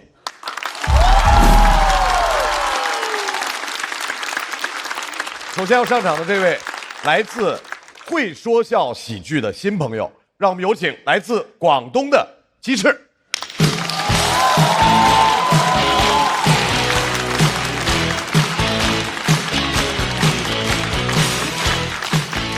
Hello， 大家好，初次见面，我叫鸡翅，谢谢你们，谢谢。对，我叫鸡翅啊。首先感谢高寒一家对我的养育之恩，谢谢啊。不用，不客气。我第一次踏上这个舞台，我想问一下在座的男生朋友们，就兄弟们，大家是怎么发现自己长得不怎么样的？还没发现是吧？给你们推荐一个小技巧，就我怎么发现的？就前段时间啊，我在那个小某书上面发自拍，很多姐妹们点进来看，还艾特她们姐妹们进来看，留下3个字：你老公。你知道吗？被艾特到的姐妹也会艾回去，哎呀，你老公，你知道吗？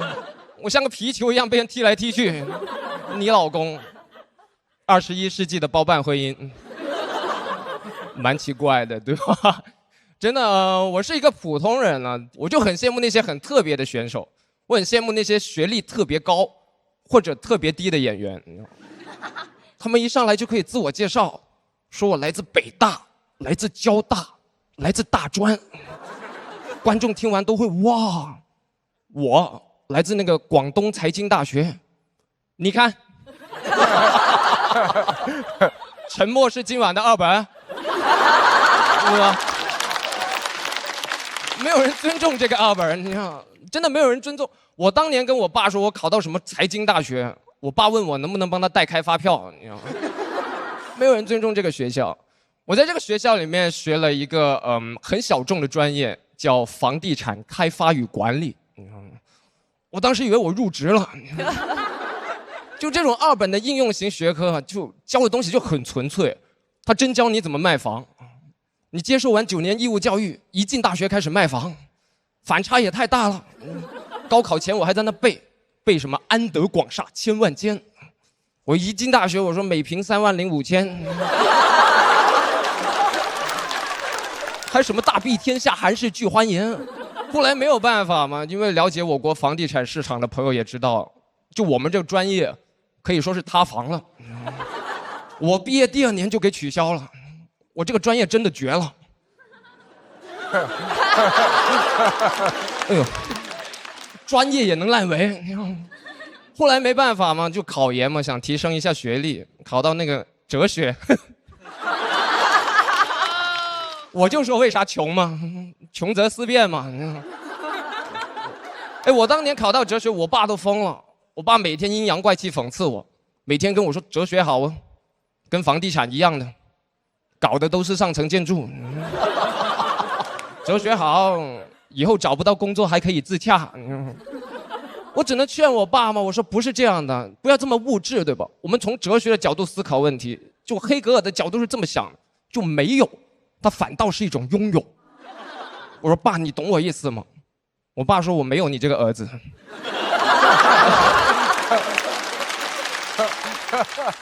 因为我能理解，因为哲学跟房地产就很难融合到一块儿，一个纯粹，一个有铜臭味，对吧？你很难想象，就苏格拉底他在搞哲学的同时还搞房地产，别人怎么请教问题？别人过去问他说：“苏总，请问人生3大问题的答案是什么？”苏总把烟一掐，地段还是地段。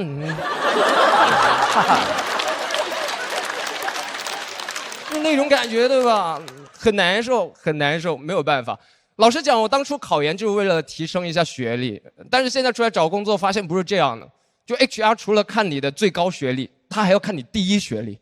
哎，我一开始也不懂。我第一次去面试，那个 HR 问我说：“同学，你的第一学历是什么？”我说：“啊，阳光宝宝幼儿园。”面试完就给优化了，那种感受。而且我觉得这个时代，就所有年轻人都在被比较、被分类，对吧？就电影不分级，牛马给你分成P5、P6、P7，下等马、中等马、上等马，每匹马还觉得自己是千里马，想等一个伯乐，等半天等来了田忌，田忌也不培养你，纯鞭策。你每天问田忌今天晚上要加班吗？田忌说加。对吧？我这匹马只能当场写离职信了，离职信就6个大字：老板，你马没了。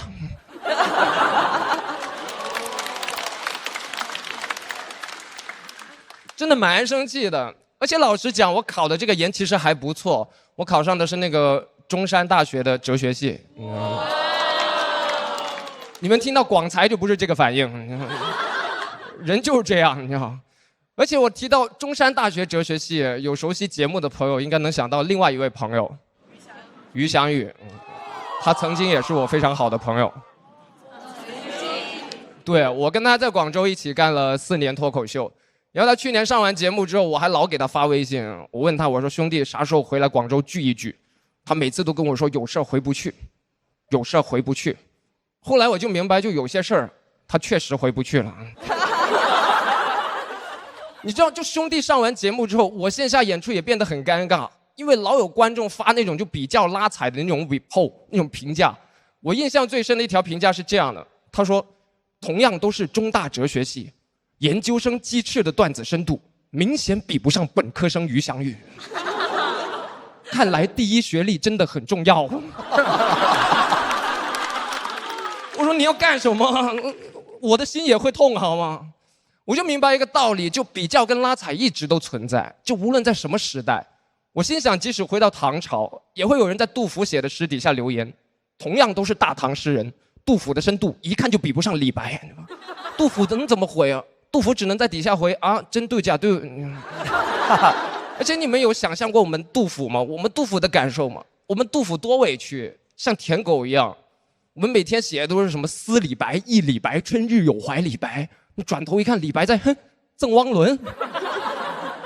哎，真的，你从广州搬家都是我给你搬的，你的猫砂都是我给你铲的，怎么一转头，付航成了你最好的朋友？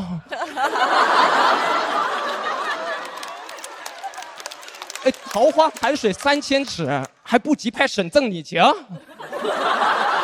很多朋友看到这会问我是不是破防了，是不是就是破防了，就是破防了。我们搞房地产最了解怎么破防，全烂尾了能不破防吗？茅屋为秋风所破，好吧。真的，我写这篇段子，我来节目我也不为别的，我就是想让兄弟常回微信看看。我在微信很想你。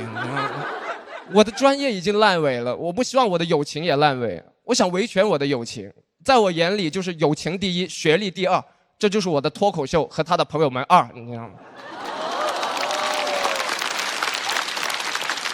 同时，我也希望这个世界上能少一些门户之见，别再分什么第1、第2、第3，1本、2本、3本，本来无一物，何处惹尘埃。今天讲到这，谢谢你们，谢谢。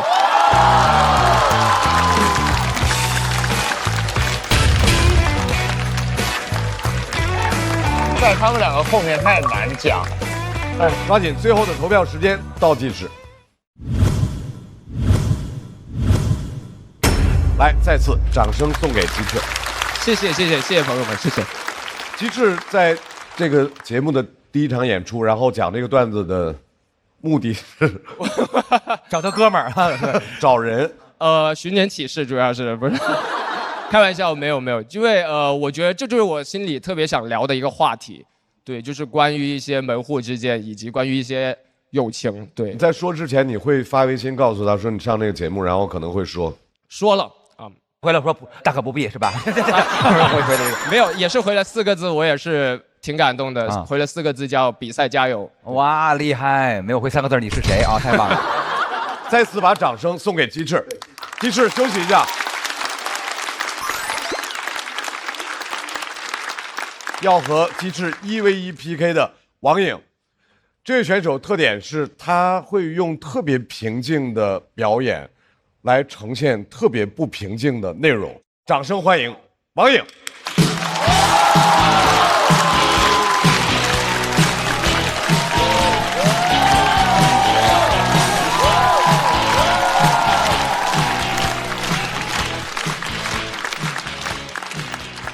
大家好，我叫王颖，想跟你们分享一下我生病的事情。我2年前得了乳腺癌，对，我是乳腺癌赛道。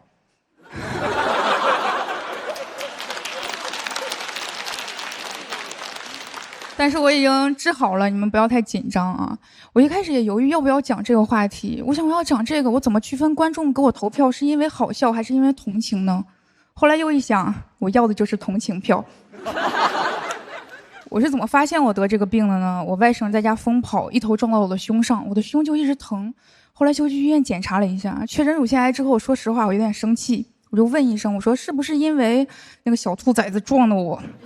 我总得怪点啥吧，总不能怪我自己吧？医生说不是啊，反而是因为他撞了你，你才能这么早发现这个病。你是这里所有人里边最幸运的，你知道吗？我说这里最幸运的不是你吗？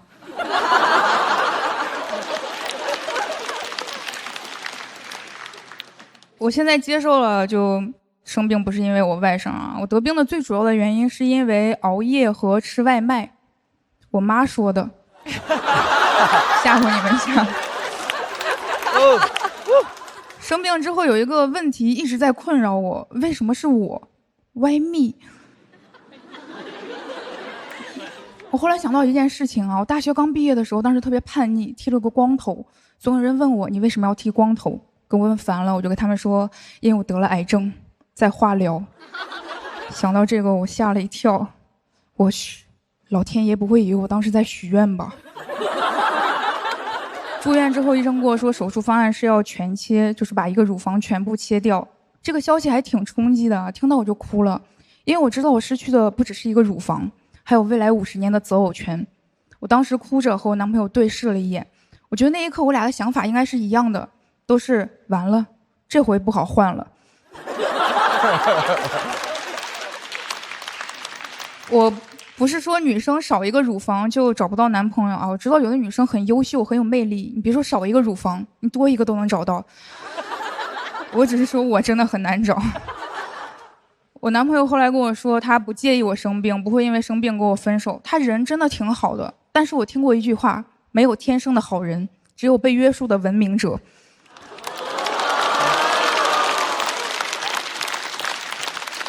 所以我要把他的不介意告诉所有人，大家一起把他约束成一个文明者。我男朋友人还挺好，但他嘴特别欠。生病之前我俩刚好讨论过《老友记》那段女生的身体有哪些敏感点，确定要全切之后，他说，哎呀，这不得少一个敏感点吗？我说我虽然少了一个敏感点，但也多了一个敏感点。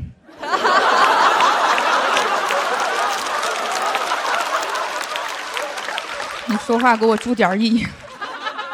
医生说我可以做重建，装个假体进去，但是会很疼，恢复期也很长。我很怕疼，就拒绝了。医生一直在劝我说，你好好考虑一下，你还年轻呢，你要不要考虑你男朋友的意见？他想装怎么办？我说他想装，让他装，他能装2个。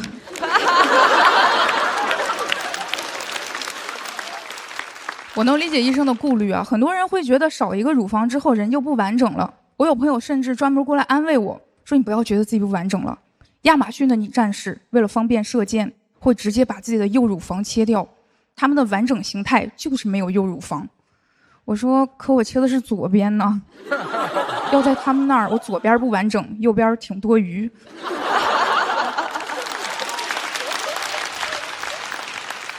手术前一天晚上我还挺紧张的，我们病房4个病人都睡不着觉，家属，我们世界上最亲的人在打呼噜。我睡不着就看了一下，发现只有我妈没睡，我当时特别感动，觉得还是我妈最爱我。我就说：“妈，你也睡不着啊？”我妈说：“这怎么睡得着？呼噜声这么大。”手术之前先把我推到手术室的走廊上，长长的走廊上只有我躺在那里，就很容易乱想。我脑子里全都是手术失败怎么办，治不好怎么办，有没有可能是误诊，误诊能赔多少钱，全是这种想法。后来为了缓解我的恐惧，我就想唱歌，但是因为太害怕了，我声音都是抖的。我躺在那里唱2只老虎，2只老虎跑得快，我越唱越难受。他们一直没有眼睛，一直没有耳朵。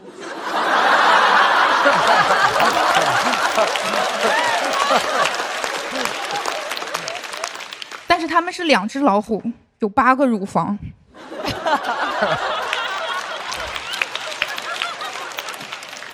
手术还是挺成功的。手术完我就在医院和其他病友聊天，会听到一些稀奇古怪的建议。有个病友就说我们最好不要吃海鲜，因为海鲜不利于伤口恢复。有个病友说我们不要吃甜食，因为癌细胞喜欢糖分。有个病友说不对吧，医生没跟我说呀，他让我想吃点啥就吃点啥。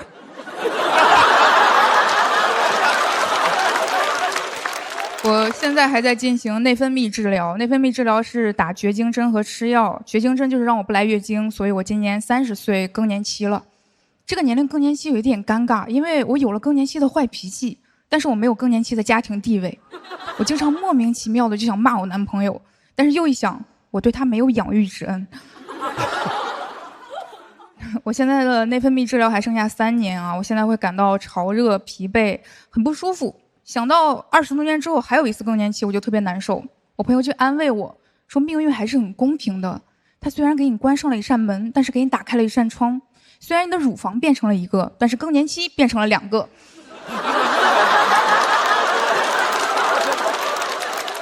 很多人生完这种大病之后会有一些变化，变得看得开一些，不那么在乎别人的看法。我没有这种变化，因为我以前就不在乎。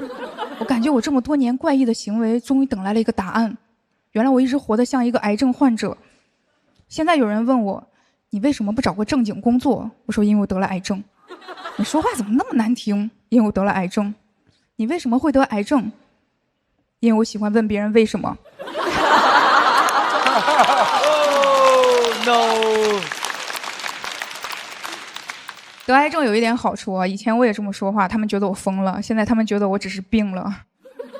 手术之前我有好几年都不穿胸罩，路上总会有那种男的直勾勾盯着我的胸看，特别讨厌。现在我还是不穿胸罩，你们看还是挺明显的，一边鼓的一边空的，因为我想给那些猥琐男一点小困惑。就讲到这里，谢谢大家。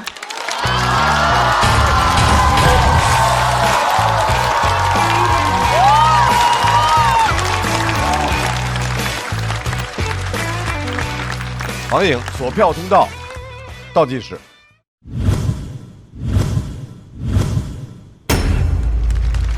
我之前看过王颖的那个视频片段，当时我就挺喜欢的。然后今天表现的实际上比我看你线下表演的时候状态还好，更举重若轻，更流畅。虽然是一个悲伤的事情，但让我们笑的没有什么心理负担，这就是作品的优秀和表演的功力造成的，所以非常敬佩。对，谢谢。王颖真的，他在舞台上表演这个段子，表演得很自如。有的时候，再好的内容，如果没有一种自由的表达，对，可能他会给现场的观众以某种压力。对。太好了，王颖今天的表现真的是非常棒啊！嗯、因为很多人面对一些就是一定会心里非常恐惧的事情的时候，然后像王颖这样的演出，就真的能带来心中的慰藉跟那种平静，然后感觉有一种感觉特别。当时他说了一句话，我马上就要哭了。他说他一直活得像一个癌症患者啊。其实我这么多年怪异的行为，终于等来了一个答案。原来我一直活得像一个癌症患者。重点就是在于那个点真的很打动我。我觉得很多时候也许没病，然后或者有病没病，这个世上活着都要找到一个真正自个儿该走的路那个样子，特别棒。好。我们作为女性观众里面，她就是直面自己身体和有一些表达，我个人会特别喜欢，然后会带给我很多的力量。谢谢。好，我们再次把掌声送给王颖。来了，我们来看一下鸡翅和王颖的得票情况是。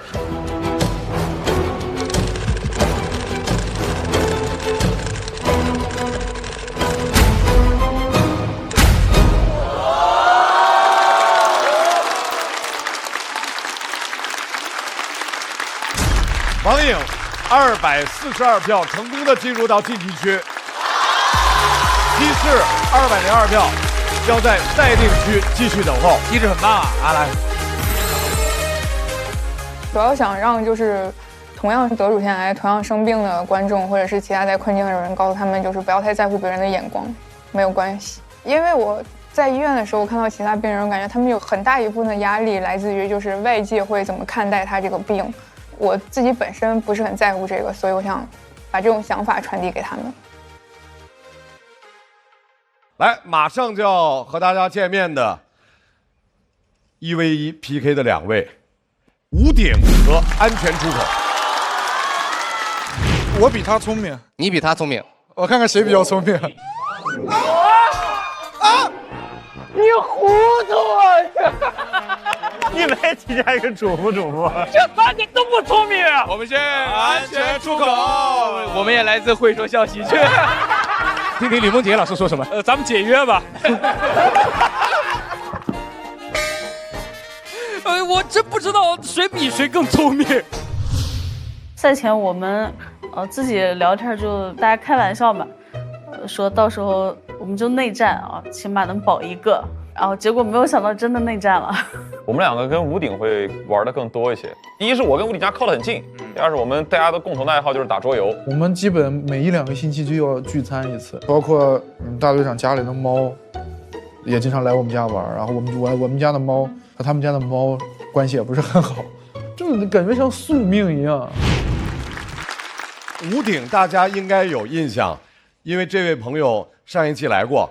他自己对自己的表现不满意，潜心修炼啊，重新出发啊！掌声欢迎吴鼎。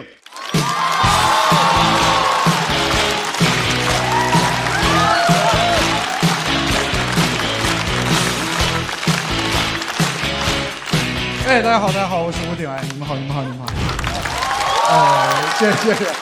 然后我叫吴鼎，第2次上节目了，去年淘汰太快了，现在我从杭州来这儿录，凌晨淘汰，中午就坐家里了。高铁是真方便，我以为又做梦了，是不是没选上这回？哎呦，我特别难受，我也想这晋级，我想写京剧，我回去潜心修炼，我研究，我看书，看名著，《卡拉马佐夫兄弟》，这个书特别好，看不进去。好书都这样，我看了1年，前3章看了3遍，卡拉马佐夫给我卡住了。我想不行，咱就直接看京剧吧，我就去网上查他的京剧，我一查发现这个书有点过时了，他那个京剧根本不流行，什么上帝与魔鬼做斗争，战场在人心中，太晦涩了。我想要的京剧是那种简单易懂又流行的，什么星光不负赶路人，时光不负有心人，这多高级！我查了一下，这句出自大兵的我不。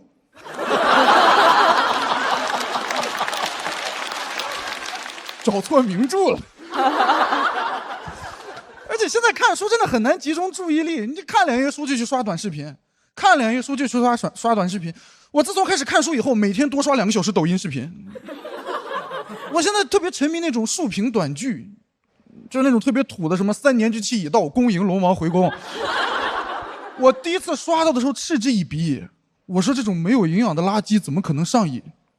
我刷到后半夜人都急了，我说下集怎么要收费呀？龙王到底死没死？我现在发现我这种人就是爱吃垃圾。网上有什么创作者、消费者，我是分解者。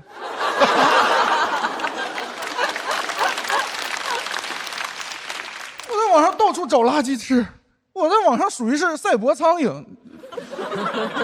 哪有垃圾哪有我，每天晚上可开心了啊！又找到一部短剧啊！我现在看短剧看的有点魔怔了，我写段子都开始写那种爽文脱口秀。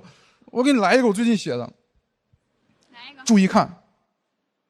车祸醒来，我竟然回到综艺淘汰的前一刻。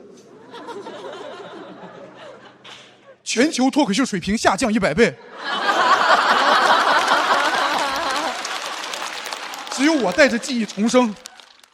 这一次，我要改变这一切。刚一睁眼，张绍刚指着我说：“屋顶淘汰。”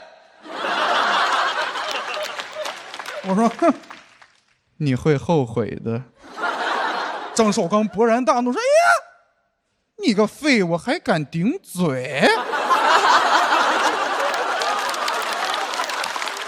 给我打出去！”冲上来50多个保安，刚要揍我，突然一道人影从天而降，住手！定睛一看，竟然是李诞。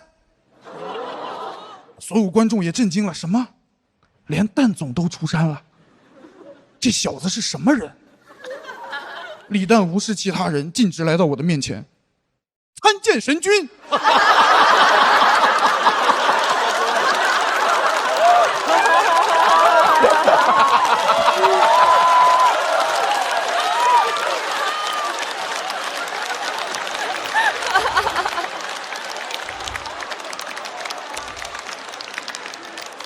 全场观众大惊失色，什么？难道他就是传说中的幽默爆笑神君？我说什么幽门螺旋杆菌呢？所有观众彻底疯了，说这也太好笑了。谐音梗这种神迹已经失传100年了。我站在台上邪魅一笑，哼，脱口秀。改变天了。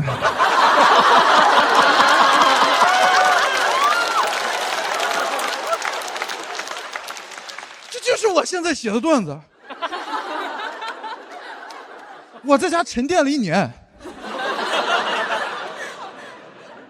没写出金句，写出短句来了。我说这不废了吗？我说得想办法呀。我最后给自己想了个自救计划，咱啥也别看了。自律，隔绝一切诱惑源，制定自律计划，早睡早起，每天创作6小时。第一天就失败了。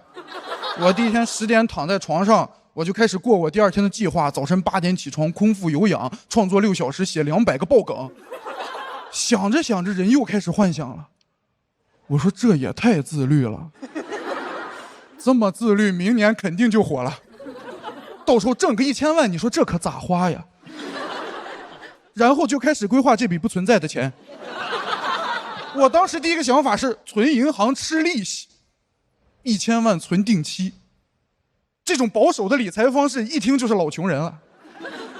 你没有办法，人的想象力是受制于物质条件的。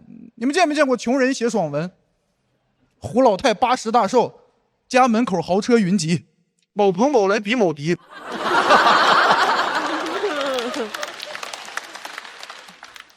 我幻想我买别墅，我当时想的是得买在地铁旁边，通勤方便一点。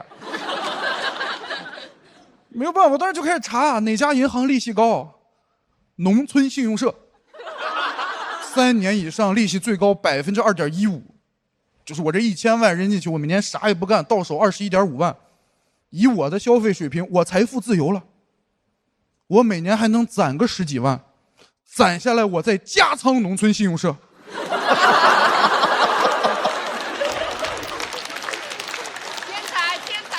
钱生钱生钱，哎呦，我越想越兴奋，我都想好我怎么去存钱了，我就穿得破破烂烂的，我拿编织袋装着我的现金，我就去农村信用社。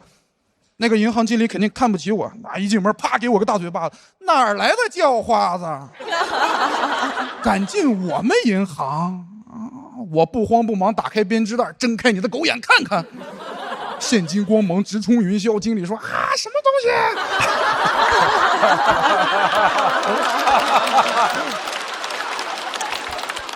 行长也惊动了，直接从3楼跳下来，给了经理一个嘴巴子。混蛋！你知不知道，整个 A 市都拿不出来1000万。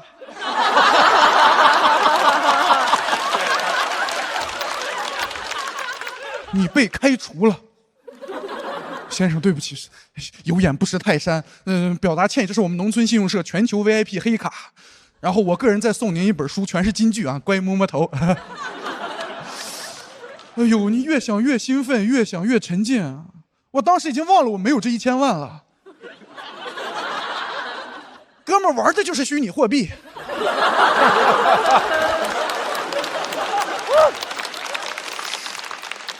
哎呦，我这个人真的我太爱幻想了。我本来想早睡，虚空理财到2点。哎呦，我这个人成功不靠努力，纯靠幻想，纯享版成功。我现在太爱幻想，我幻想多了以后，我甚至现在有个新想法，我觉得幻想比努力更有性价比。我仔细想过啊，朋友们，你努力不一定成功，但肯定很累。我幻想不一定实现，但绝对很爽。那你努力成功，拥有名利，享受生活，最后获得快乐。我幻想直接快乐。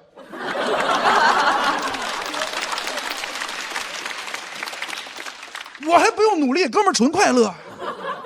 人生的捷径就是活在幻想里。幻想最大的优势就是幻想永远不会出差错。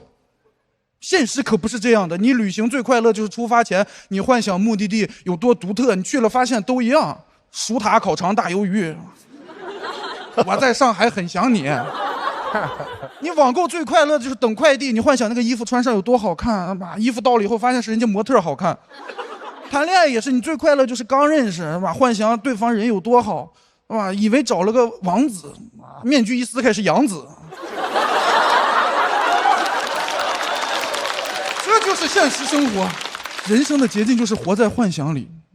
我熬了1年，我悟到了，今天免费分享给你们。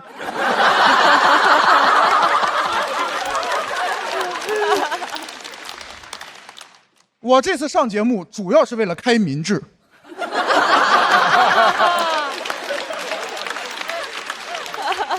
没有时间了，我本来稿都没写，我本来上来就一句话：99%的国人都活错了。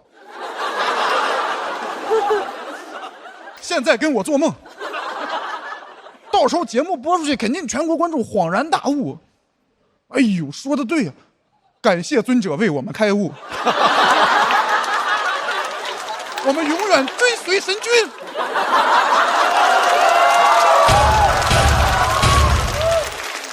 谢谢大家，我是吴鼎，谢谢。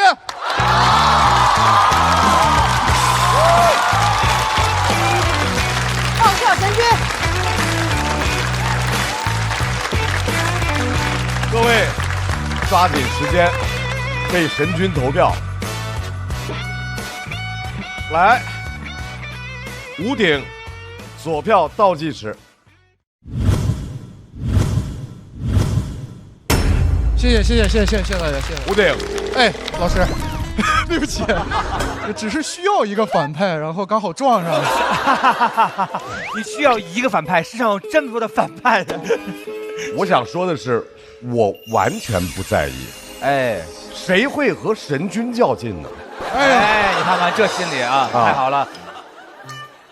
这一年真的是短剧让你升华了，你换了个人和上一季。不是，这就是真正的我，上一季是虚假的我，天之骄子，活烫死。对，上一季想着说，哎，第一次来可能写一些我认为比较线上的东西啊，然后发现效果不太好，我说那就做自己吧。哎，你路过镜子的时候会参见自己吗？参见神君。哇，有眼不识泰山，居然是镜子！我太喜欢了。哎，你说金句这件事儿，我觉得已经金了。已经拒了，太拒了啊！人生的捷径就是幻想，对不对？啊，不，这句话我觉得开悟了。行，时间差不多了，大老师。真的是，我觉得我们拥有了再多，最终也是为了图个高兴，对不对？对，你提前已经活在那个高兴之中了，那个叫预制快乐。我是拍了的，但是我犹豫了很久。对，为什么会有这个？是因为虽然大家全程笑得都很愉快，但他的这种低俗笑料让人产生强烈的羞耻感。正如我们身边很多人看短剧的时候，虽然偷偷看、偷偷付费，到了公司假装不看，说我不看那些东西。公司的啊，对对对啊！你们回想一下，那个周星驰老师的早期岁月，也是把那些恶俗的东西拿过来做解构，但是走到中途后边，人家那个思想境界啊、内涵呐、深刻程度就起来了。虽然还是那种无厘头的搞笑和解构，非常希望能看到你在这个赛道上不停留在只是现在这么简单好玩。好，谢谢罗老师。在脱口秀的舞台上，第一次有人这么说微短剧，而且把微短剧这么行云流水的变成自己的脱口秀表达，了不起！吴鼎，谢谢大家。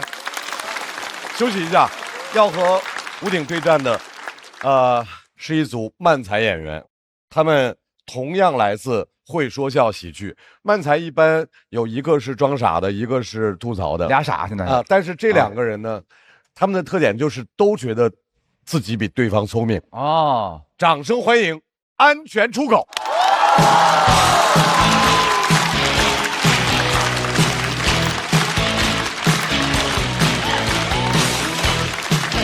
哎，到，哎，上面也有，哎，到了，哎，大家好，我是逼仔，我是大队长，哎，我们就是安全出口，大家好。最近刷了很多这个短视频，我也刷了很多。看短剧？哎，不看短剧啊，不看啊。哎，刷了很多那种高级餐厅的探店视频。哦，这个我也爱看啊，对吧？啊，哎，我没去过嘛，没去过。哎，我问你啊，哎，假如给你个契机，给我个契机，哎，你什么契机会选择去那种比较高级的地方吃饭？嘚儿死掉。啊？嘚儿死掉嘛？什么玩意儿？嘚儿死掉去。慢点，是什么玩意儿？搭档突然死掉。搭档突然死掉。吃席去了你啊？虽然我没去过，但是我觉得那种地方肯定很注重服务。哎，我觉得也是。哦，哎，这样我们来一下。可以啊，你服务一下我。好的。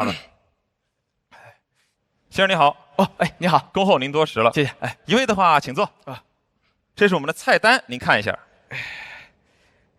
先生，不要折我们的 iPad。哦，这是 iPad 啊。不好意思，手劲儿真大。我来这个海鲜套餐怎么样？海鲜套餐啊，海鲜套餐的话稍微复杂一些，是有这个食材挑选环节的。现挑食材啊，我们今天的食材有帝王蟹、金枪鱼、石斑鱼。石斑鱼听起来像死了1年了，这鱼。石斑鱼啊！您选择了石斑鱼。对。那石斑鱼，你的选择是？我选择那英老师的战队。还有反选的环节，选导师来了。那我选帝王蟹。帝王蟹，对，帝王蟹。不好意思啊，先生，没有帝王蟹了。就在刚刚，帝王蟹被工人蟹推翻了。我听您这个口音，您是东北人？哎，是东北人啊，请允许我为您制作一道小鸡蘑菇。哦，小鸡炖蘑菇，小鸡拌蘑菇，小鸡拌蘑菇，能吃吗？喂，不要小瞧我们的鸡拌。谁跟你有鸡拌呢？你在这燃什么呢你？我们这儿用的就不是普通的小鸡哦，不是普通的小鸡，我们这儿用的都是我们自家精心培育的扁嘴小鸡。扁嘴小鸡，对，那不就是小鸭吗？那不就是啊？嘎嘎嘎的小鸭吗？那不是？哦，那个叫小鸭，小鸭做牛肉的小鸭，别做牛肉，别让小鸭做牛肉，就让小鸭做自己，行不行啊？好燃啊！燃个屁呀！谢谢大家，我们是安全出口。我是感觉漫才本身是一个非常难于操作的一个艺术形式，就是因为他要装疯卖傻，像精神病一样。他们的表演上好像还残存了一点聪明。残存这个词儿，就彻底傻，就彻底像精神病，离那个还差那么一丢丢，就感觉再精神病一点或者再傻一点，就会达到那个浑然的那个状态。现在还有点聪明是吧？这毕竟是在这个舞台上的第一次亮相，已经有非常非常好的表现。我们把吴鼎再次请回舞台。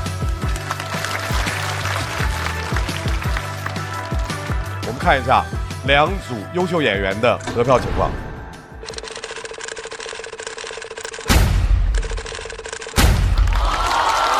吴鼎240票，恭喜吴鼎进入到了晋级区，安全出口，加油！是，要在待定区。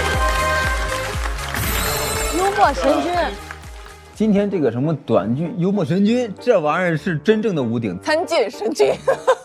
挺250的，但是又是那种脑洞大开的状态，特别，我超级喜欢。我觉得人类的真知已经被他找到了。吴鼎，我现在崇拜他，他就是金句之王。我觉得他就是现世尼采，我觉得他就是找到了人类的真知，我太喜欢他了。马上要对战的这一组，周新宇和李玟。首先上场的这位，他的表演轻松快乐，掌声欢迎周新宇。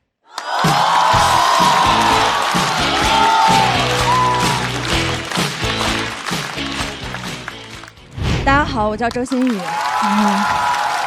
谢谢。我去年谈了一场恋爱啊，谈了一个弟弟。哦。我俩差12岁。啊。为什么每次演到这里啊，女观众所有的反应都是哇，我也要这样，男观众只会说畜生，非常快乐。哎呀，他是02年的嘛，我是14年的。说年纪主要是为了让大家放心啊，他成年了。我们是在饭局上认识的，他真的很帅，帅到什么程度啊？刚加上微信，我就把他的照片发给了我所有的姐妹，我的姐妹又发给了他的姐妹，子子妹妹无穷匮也。可能有的男生听到这里会担心自己谈恋爱会被发出去啊，不会的。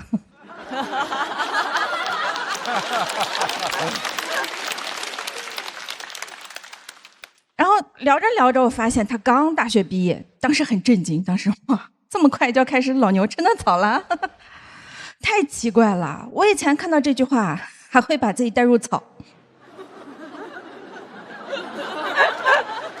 你不知道从啥时候开始就把自己带入老牛了呀？可能是从有经济能力的时候开始吧。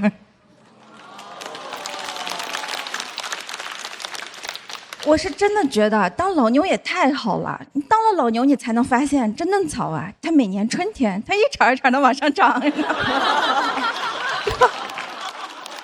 前2年我对男人要内外兼修这一点还有过一些幻想。前2年我还跟00年男生吃饭，当时觉得哎呀不行，没脑子。现在又过了2年，开始跟02的吃饭了，现在觉得哎呀，我以前是真没脑子。因为我发现啊，男人随着年纪的增长，并不一定会变得更加的成熟，但却一定会变得更老。所以我现在决定就喜欢22岁的。22岁可太好了，22岁就是一个男人最好的年纪。你想一想，他刚刚大学毕业，还很清爽，又有进入社会的能力，还没什么钱，正是需要帮助的年纪。所以我打算今年帮22，明年帮22，后年帮22。真的，当然，如果他特别优秀的话，咱们也可以破格考虑接受他的衰老，对吧？温柔体贴的能接受他23，情绪稳定的能接受他24。所以以后大家能从我男朋友的年龄上就能直接得出他的综合评分。我不仅要物化帅哥，我还要量化帅哥。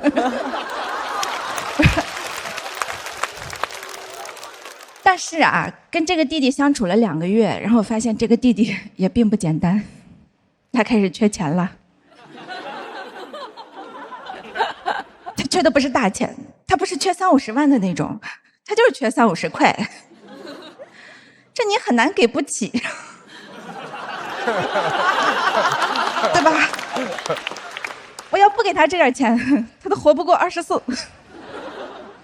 他还是挺简单的，他就是每个星期4都要疯狂一把的那种，你都觉得有点可爱了。每周喂他50，一个月疯狂的消费我200块钱，每个月200，听着特别像我在他那儿办了张卡。你感觉别人谈恋爱是什么良缘孽缘，我只是个尊贵的会员。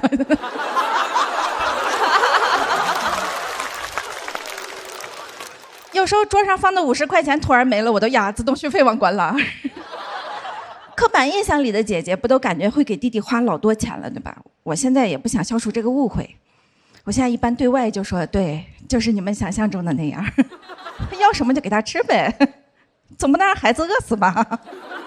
所以你们也听出来了，对吧？跟我谈恋爱管饭，但包住就有点费劲了。我还是传统，我觉得男人还是要穷养。不是，他能找我，他甚至都不是一个物质少年，他只是一个物质匮乏的少年。但我还是很不喜欢在感情里掺杂金钱的关系啊，所以我有的时候会问我一个姐妹，她是那种完全不相信男人的，每次都跟我说女人不要给男人花钱，跟男人花钱倒霉一辈子，然后把她照片发了过去，她说这个花点就花点吧，这个1个月200也不多，他们宿舍几个人啊？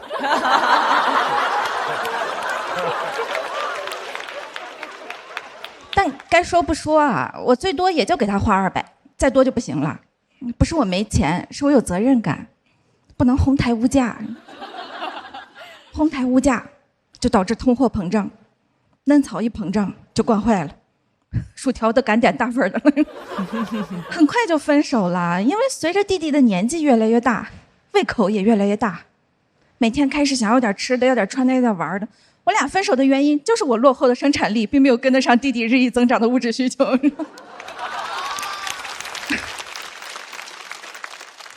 本来我这篇稿子就演到这儿了，但一个男演员跟我说：“你这稿子有问题，你把人过于物化、过于工具化是会遭到反噬的。”我心想，现在你知道女人的感受了。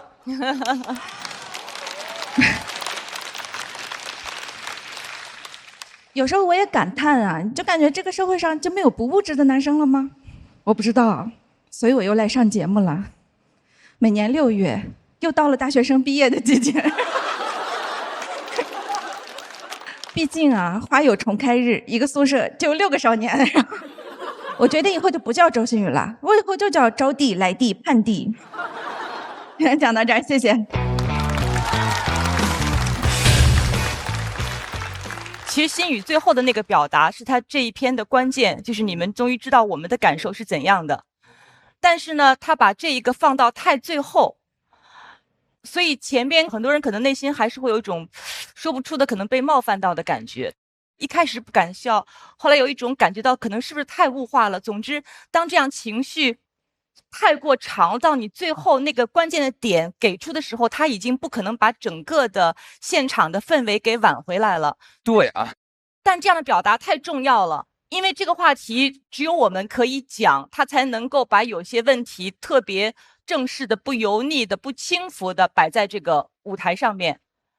其实就是当年龄有差异的时候，一定是男的是大的，女的是小的，这是我们固有的一个概念，我们已经被规训成这个样子了。所以他的这一段表述其实非常的，我觉得是很勇敢的，所以我会觉得我必须要拍这个灯，这是我刚才想表达的这个灯的意义。谢谢鲁豫老师。首先，我很佩服你讲这个话题，然后现在有越来越多女性脱口秀演员不怕冒犯去讲这些，我其实是很高兴，所以我觉得你选题没有任何问题，但这个选题风险比较高也是事实。再次掌声送给心语，谢谢。要和心语 PK 的是第一次来到这个舞台的新人，掌声欢迎李玟。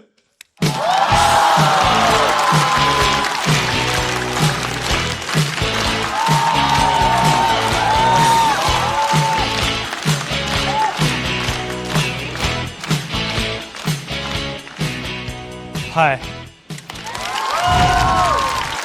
我是李玟，我是一个学生。我现在在读化学的研究生，然后已经研3了。已经明确的感觉到自己不是一个搞科研的材料了。我那个论文写的跟段子一样，没有论点，只有笑点。我那个论文给我导师看，每次看3秒钟就开始做表情了，每次看我论文就这样。还问我呢，说你这个文章准备在哪儿发表啊？ QQ 空间啊。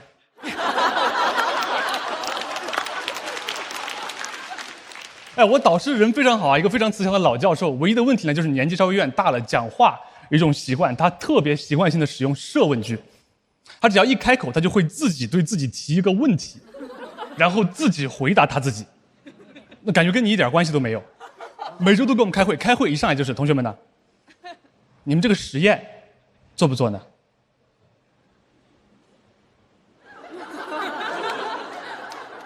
要做。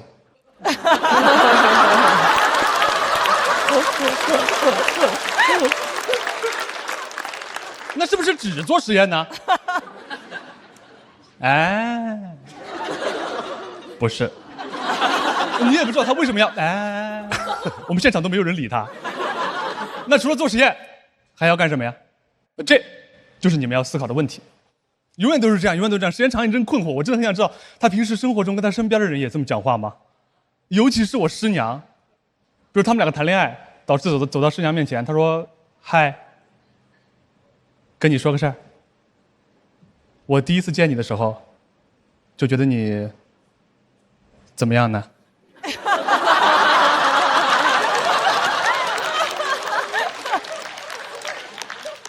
美丽。哎，我这段时间以来啊，对你都非常的，什么？心动。那我是不是喜欢你呢？哎，这个有点猥琐了吧？啊，但不是讽刺我导师啊，因为我们关系特别好，特别熟嘛。认识3年了，有不熟的时候。刚来那会儿，两个人一天到晚见面的机会都不多，我特别想在他面前表现自己，想舔他。刚好给了我一个机会，他要开他的车带着我从上海到浙江湖州去出差，要开2个半小时，朋友们。我和我导师刚好都是那种不太会讲话、不太会聊天的人，所以你可以想象，2个这种人，你坐那个车上坐2个多小时，那肯定是很尴尬的。但是我没有想到，我们俩尴尬到上车说完第一句就找不到第2句了。上车过后，他问我，他说：“李文，你做好了吗？”我说：“我做好了。”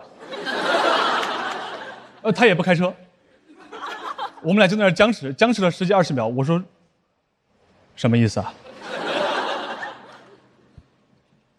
我没做好啊。但他只是单纯有点慢，就导致场面很尴尬。不过好在，因为我想清楚了要舔人家，头天晚上就准备了3个话题，想好了，明天上车过后先聊家乡，再聊年龄，再聊家庭，2个半小时很快就混过去了。上车过后我就开始准备说话。我导师姓朱啊，我叫他朱老师。我说：“朱老师，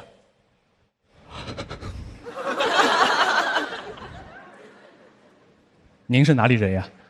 朱老师很好，他说：“我是杭州人。”我说：“杭州。”没准备。但是我还是跟他说：“我说杭州有西湖。”他说：“对。”我说：“我去过灵隐寺，还挺灵的。”他说：“对。”很明显，朱老师也不爱讲话，但人家也是很有情商的，他也听得出来我已经说不下去了，他就把话茬给接过去了。他说：“小李，你是哪里人呀？”他一提问给我整得有点紧张了，因为我只准备了问题。我没有想到他还要问我，但好在人家问的也简单嘛，我就好好说就行了。我说我是成都人。他说：“嚯！”很明显，他也没准备。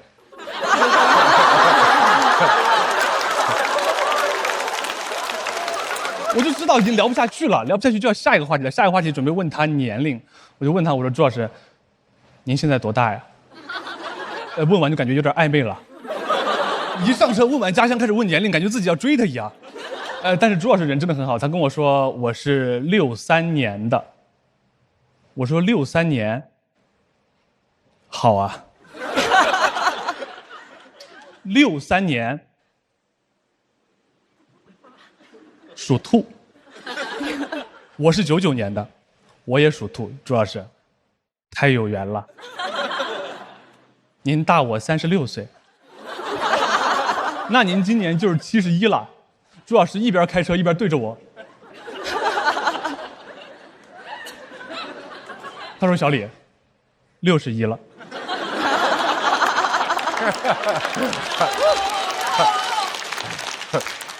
我在那反应了半天，我才反应过来，我说61，还真是，那也是高寿啊。我说完这3个字，他就不理我了，朋友们。很明显能感觉到自己说错话了，很明显。但是你知道，我就光坐在那个座位上就已经很紧张了，那个话再一说错，人就更紧张。人太紧张过后，那个脑子完全开始乱转了。本来下一个话题是准备聊一聊家庭，我想问问他太太，那个脑子开始乱转过后，我突然产生了一个念头，我说我问他太太，万一他太太已经死了呢？那我也太没有礼貌了吧，这不是很冒犯吗？这个念头从我脑海里面一闪而过，电光火石之间，我说了一句话，我说朱老师，你现在单身吗？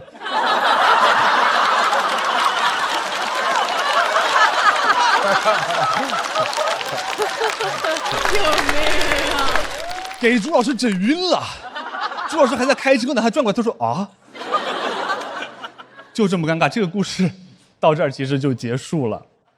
前段时间我去问朱老师，我说朱老师，我要去节目上讲这个故事了，你还记得这个事儿吗？这3年我每次一想到这个事情，我都尴尬的脚趾抠地。我觉得当时的表现真的特别特别差，给你留下特别差的印象。他说我已经忘了，这件事情已经过去了，过去的事情就应该怎么样呢？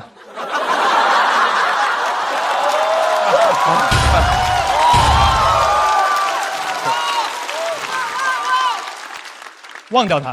谢谢大家，就讲这儿，我是李文，拜拜。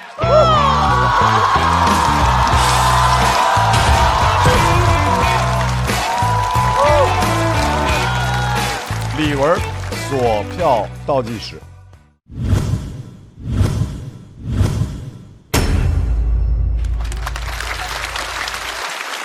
你把这个段子讲给过朱老师吗？这个段子没有讲给过朱老师，因为我会这个段子其实现在台上只有6、7分钟，但其实在线下的话，这个段子总共有20多分钟的时长，是我一直在，因为那个车程会很长，一直聊。对对对，车程会很长，这个车上还有一些别的事儿。哦，当你的老师好倒霉啊！对，一直窗口看朱老师，朱老师说怎么样呢？这孩子还不走啊？然后一直记着啊。所以李玟演的，你们觉得怎么样呢？非常可爱，好，真不错。当时我就想，这个灯拍不拍呢？哎，得拍。有很多老师有这样的习惯，你有没有这种习惯？我不会，因为我会警醒自己。哎呦哎呦，我给大家举一个例子，我以前不是做法律节目，然后就是嘉宾，他说话特别爱说成语，但是他留最后一个字，接龙啊，让您啊，不是，听我说啊，所以少康这个案件，害人听什么呀？闻呢？你不能接吻，我不能接吻，这是他的一个说话习惯哦。害人听什么呀？不是闻啊，哦不能哦，表演也不行啊。怎么样？去这慢才，谢谢各位，谢谢各位。大老师，这就慢才吧啊，学会。沉默对于你来说是不是件很难的事情？是的，那我们先学一下沉默。没事儿，那咱们隔山打牛。来，我来，您来，可以，我们来。害人听什么呀？完全猜不到。害人听。3人慢才，谢谢，3人慢才。因为我在当老师，所以李玟的这个我非常非常喜欢。对老师的观察非常非常准确，细致入微。这个世界上不光有一个朱老师，都是朱老师。我有时候很佩服这种演员，就是他这个事儿其实是个破事儿。是，对，是的。你刚才说师生情什么，你都是鸡汤话解读了。我已经往上拔了，就硬往上拔的。对，我是感觉就是个破事儿，但是抓的特别准，特别细致入微，然后。让我们回想起自己生活经历里某一个说话有那种古怪习惯的，虽然不一定跟他是完全对应的，但类似的某一个人特别有趣，然后产生很强烈的愉悦感和那个什么东西，就特别好。其实我想就是您刚才那个话说一下，因为我想特别感谢一个演员，就是也是咱们这期节目里面来了的演员是李梦洁老师。是因为就像您刚才说的，就是这个事儿是一个特别小的破事儿。然后，我之前在写这个段子的时候，也有很多人有提醒过我，或者说质疑过我说你这么小的一件事儿，你还要继续写下去吗？要有什么好写的呢？然后直到有人给我推荐了李梦洁老师发在网上的一个关于1818黄金眼的一个30分钟长左右的一个段子，也是一个破事儿啊，说的特别有意思。对他讲的特别生动，特别有意思。然后我看了过后就特别受鼓舞，然后才继续把它写下去。你已经做到了，对，非常好，非常好。让我们再次欢迎心宇回到台中。我们来看一下周新宇和李玟他们分别获得的票数是。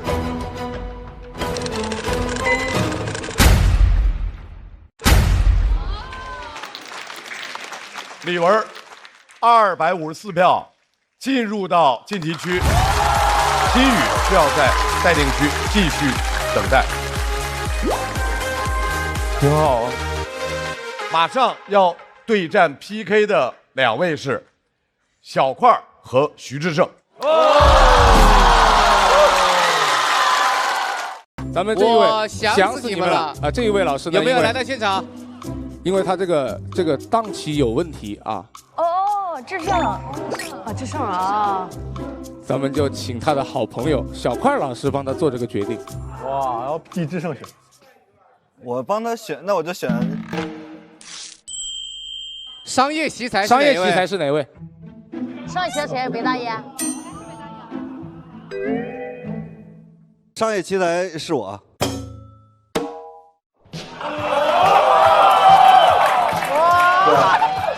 就是他自己。你看人家这哥们兄弟，这哥们兄弟关系这。为什么这么选？为什么这么选？就惩罚一下他没有来是吧？对对对。我们公司只有我一个人在挣钱呀。这个人生啊，是需要一些热血的故事，他不管能不能成，但是你要有这个劲儿。还给他们说咱俩那个赌约吗？赌约5%的股份。我俩谁赢了谁绕渡5%的股份。对，刚才我说了，这是双赢的局面，赢的人多拿点，输的人尽快脱手，对不对？对，双赢的局面。对，这我都不会吃亏的。确实，我跟好多人打赌了，就是我今年要拿冠军的话，校门就是我的了。志胜也会把他全部资源给我。我后来想用他推嘛，这小子这时候还跟我玩心眼子。脱口秀的格局和版图将重新洗牌。希望大家拭目以待吧。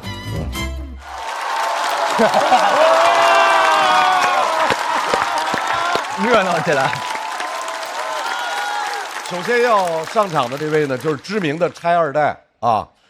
大家也知道，这几年他和志胜，合作再创业，最终创造了一段有趣的商业笑话。掌声欢迎开花俱乐部的主理人小块儿。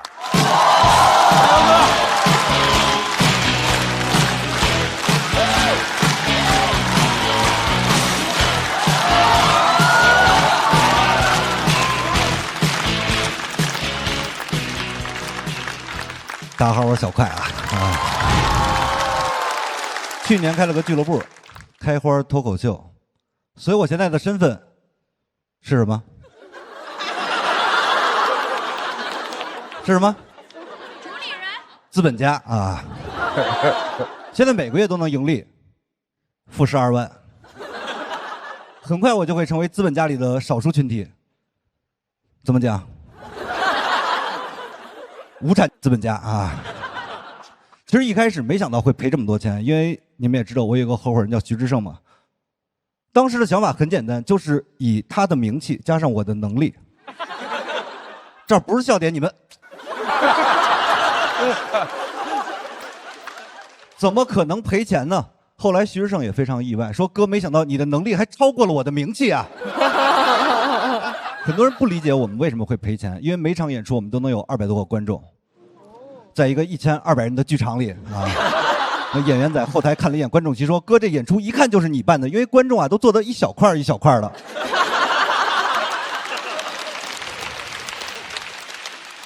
说不行，你改个名吧。我说那就改名叫大块。第2场演出他妈空了一大块。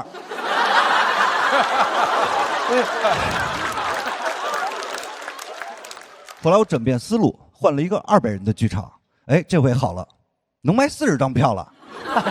徐志胜还问我票卖的怎么样，我说售票比例是有所提升的。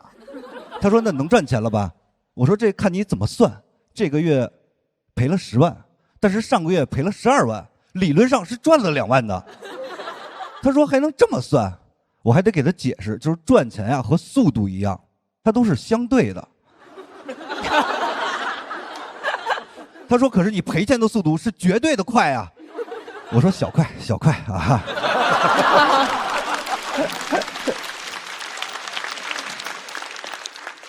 我也问过很多朋友，我们俱乐部的问题到底出在哪儿？有的说我不会宣传，有的说我不会运营，有的说你们这些拆二代就不该创业。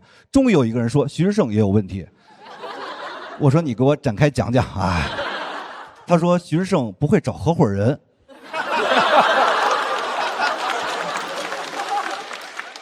你就一个人说我有问题，可能是他的问题，但是这么多人说我有问题，那一定是他们的问题啊。因为毕竟他们也没当过老板啊。我其实也很想像一个真正的老板一样，实行一些真正有效赚钱的方法。加班、降薪、裁员，分分钟就能见效。为什么我不这么办呢？爷们儿要脸。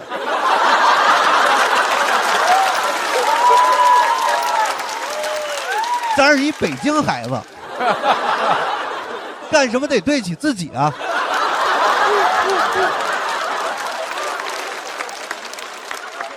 所以后来我请教了一个非常成功的老板，长沙校门的韦大爷。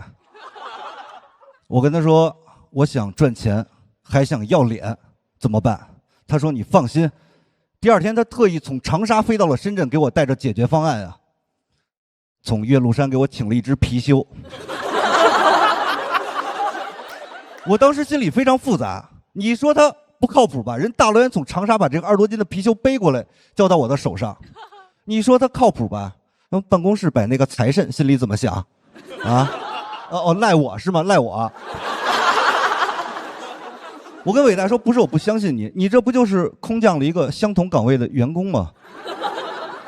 他说这叫引入竞争机制，刺激团队潜力。我说怪不得他能赚钱呢，用科学管理神学呀。当时还觉得非常有道理啊，赶紧就买了金蝉、招财猫和发财树，全都摆在我那办公桌上。我们办公室现在每天神仙打架呀，弄得我都没有地儿办公了，只能在过道办公。我们同事从那儿一过，哟，还是个霸道总裁啊。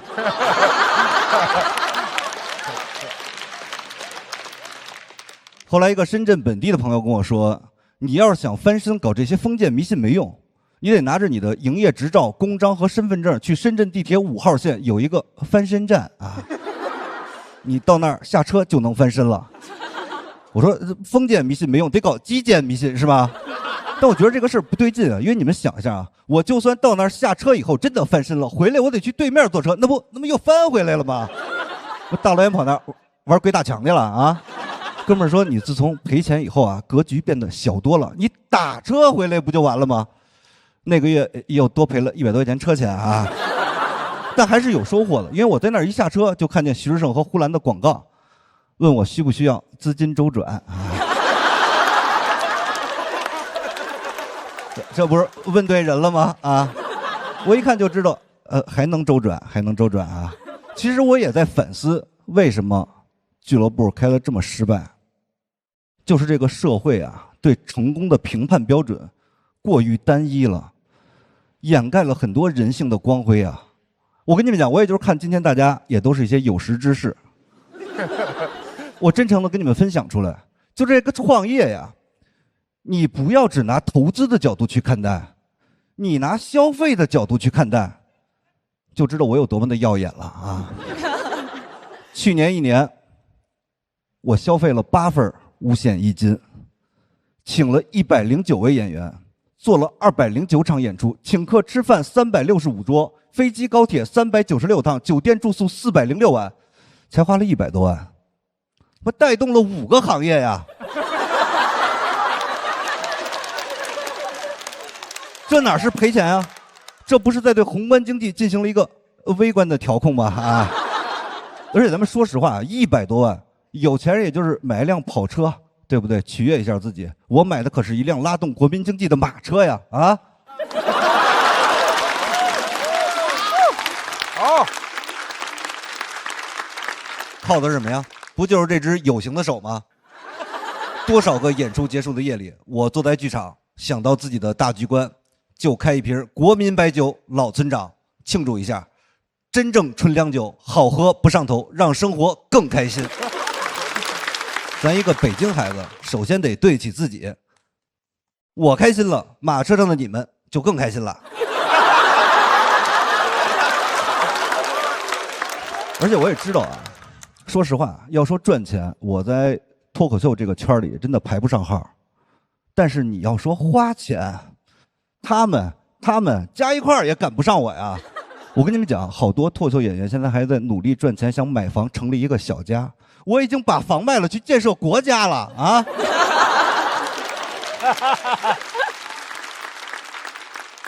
而且我也知道，这个社会上其实对我们这种拆二代创业有很深的刻板印象，觉得我们眼高手低，人傻钱多，说我们不劳而获的财富都会通过努力付诸东流。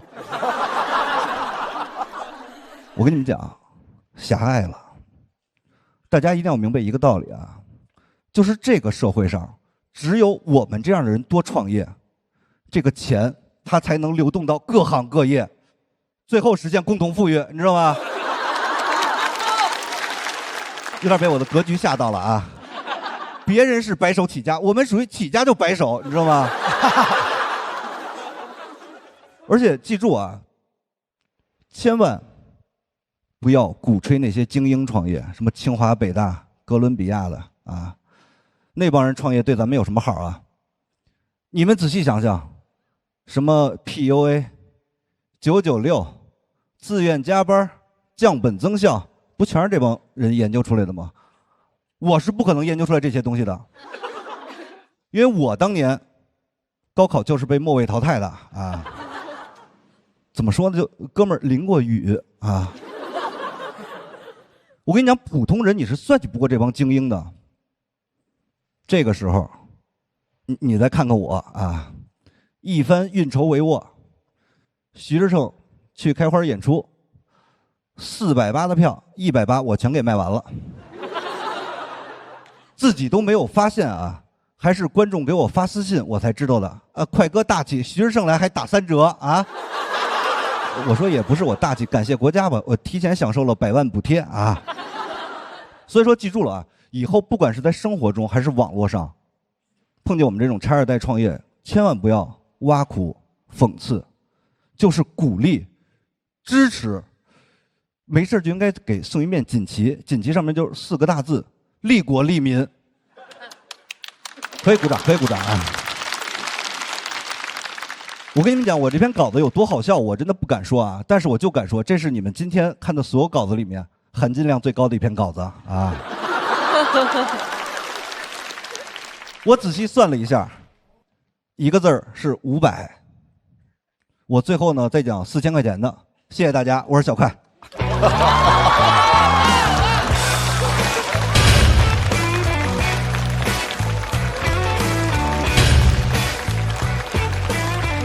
小快的锁票倒计时，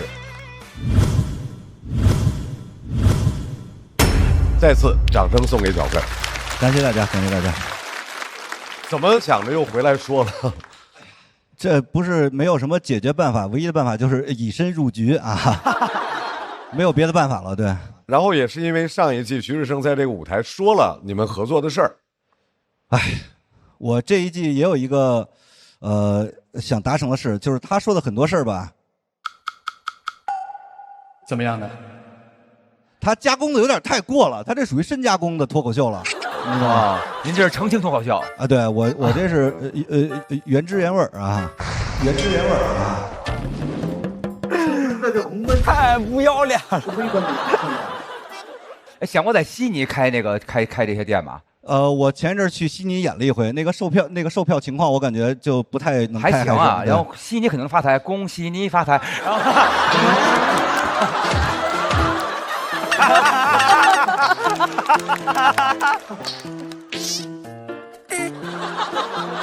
就为了我，没想到居然有人捧我这破包包，谢谢小花，谢谢，终于有人捧我包包，谢谢您啊，谢谢您啊。我觉得这是他最有意思也表现非常好的一次，就是的确是有特别那种感触很深的生活经验之后，他就能够历练出特别好的段子。但是我会有一些意见，我其实很赞同在某一个场合可以讲这个场合的内部梗，但次数有点多的话，我就可以稍微删减一下，因为你有删减的量。我认为你在最后结束前差不多在30秒或者1分钟之前能够结束的话，就是在一个特别高光的时刻，后面却有一点点抻了，我个人觉得有一点抻。非常中肯，非常中肯，感谢您，感谢您。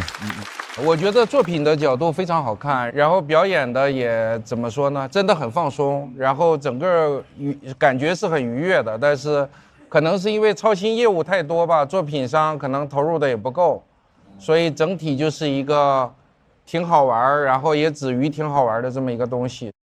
所以您知道，发展到这一步，我现在送给小块的祝福都不是祝他能够顺利晋级，祝开花俱乐部2025年扭亏为盈。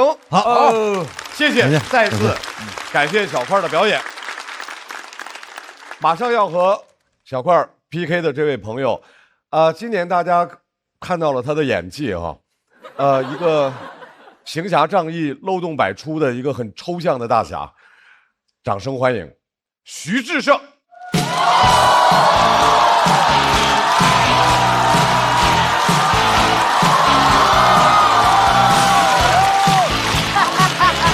快乐的小明星。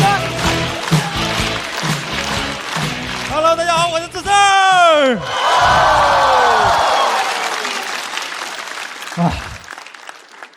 先聊聊小块儿，太不要脸了，还在那儿我买了一辆拉动经济的马车，那谁在当马呢？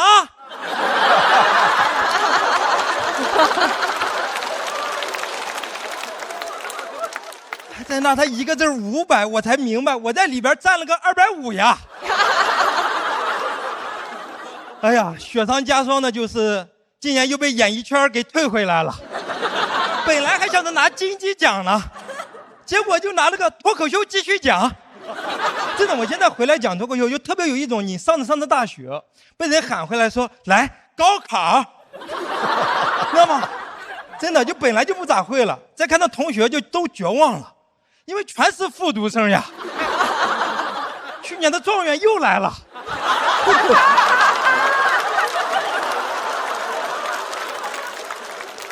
但讲脱口秀还是特别好的一件事，就是它特别让我有配得感，否则我现在很难接受自己已经是森马的男装品牌代言人了。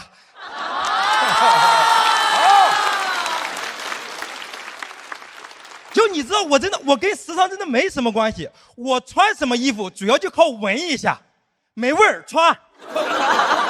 有时候穿衣风格大胆一点，有点味儿也可以穿。我管我的这种穿衣风格叫小香风。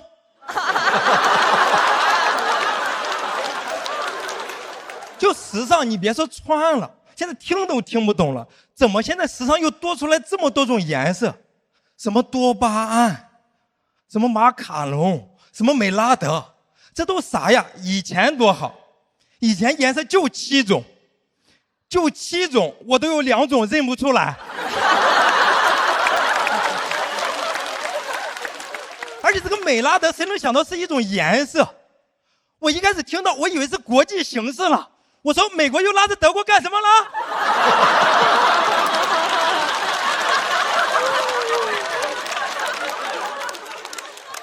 但时尚有时候也太大胆了，太大胆了。有一次我去拍一个杂志，他们给我准备了一身西服，没给我准备衬衣。他们让我真空上阵啊！我当时我都急了，我说这种衣服是给人家那些双开门准备的，我这个防盗门你展示啥呀？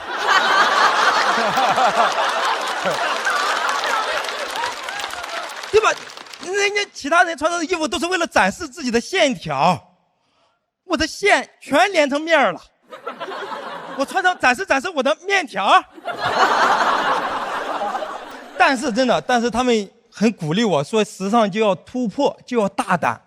我进去把衣服换出来，我发现我是突破了，时尚没防住我，但我确实把真空的效果穿出来了，因为大家都窒息了，就服装师都开始跟我道歉了，说志胜老师真不好意思，实在没想到穿出来会是这个效果。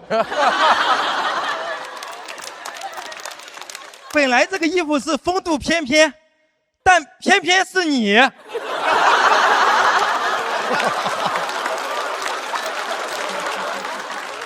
你知道当时他们跟我说是一种什么效果吗？他们跟我说他们感受到了骚扰。所以大家知道当初品牌来找我的时候，我有多珍惜这个机会。我没事就在家里练他们的 slogan。我说穿什么都是什么。我在那还用我山东话在那穿什么都是什么。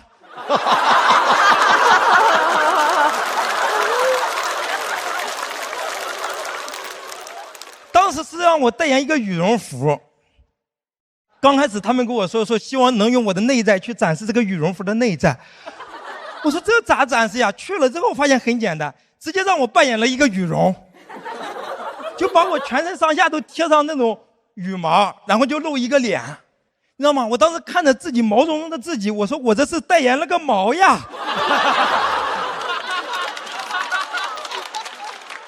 那么当时那个照片贴的满大街都是呀，真的，就虽然只有一个羽绒的照片，但大家看一眼就知道我在给啥做宣传，因为谁看到那个照片都会说句这羽绒服了。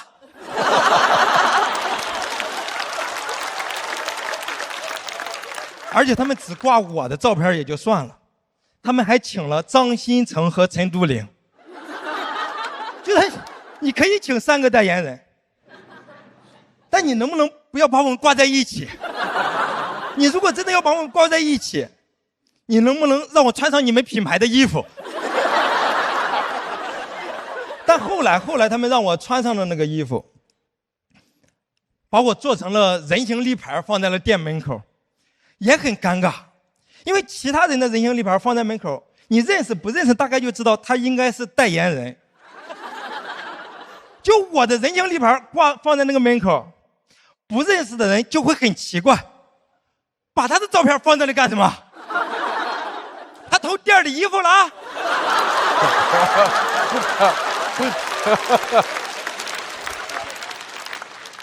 所以我最后我就想说，其实穿衣服也好，时尚也好，大家就开心就好了，开心就好了。现在大家也不用着急去追时尚赶潮流了，因为时尚的后腿已经被我拖住了，所以大家现在穿什么都是时尚。谢谢大家。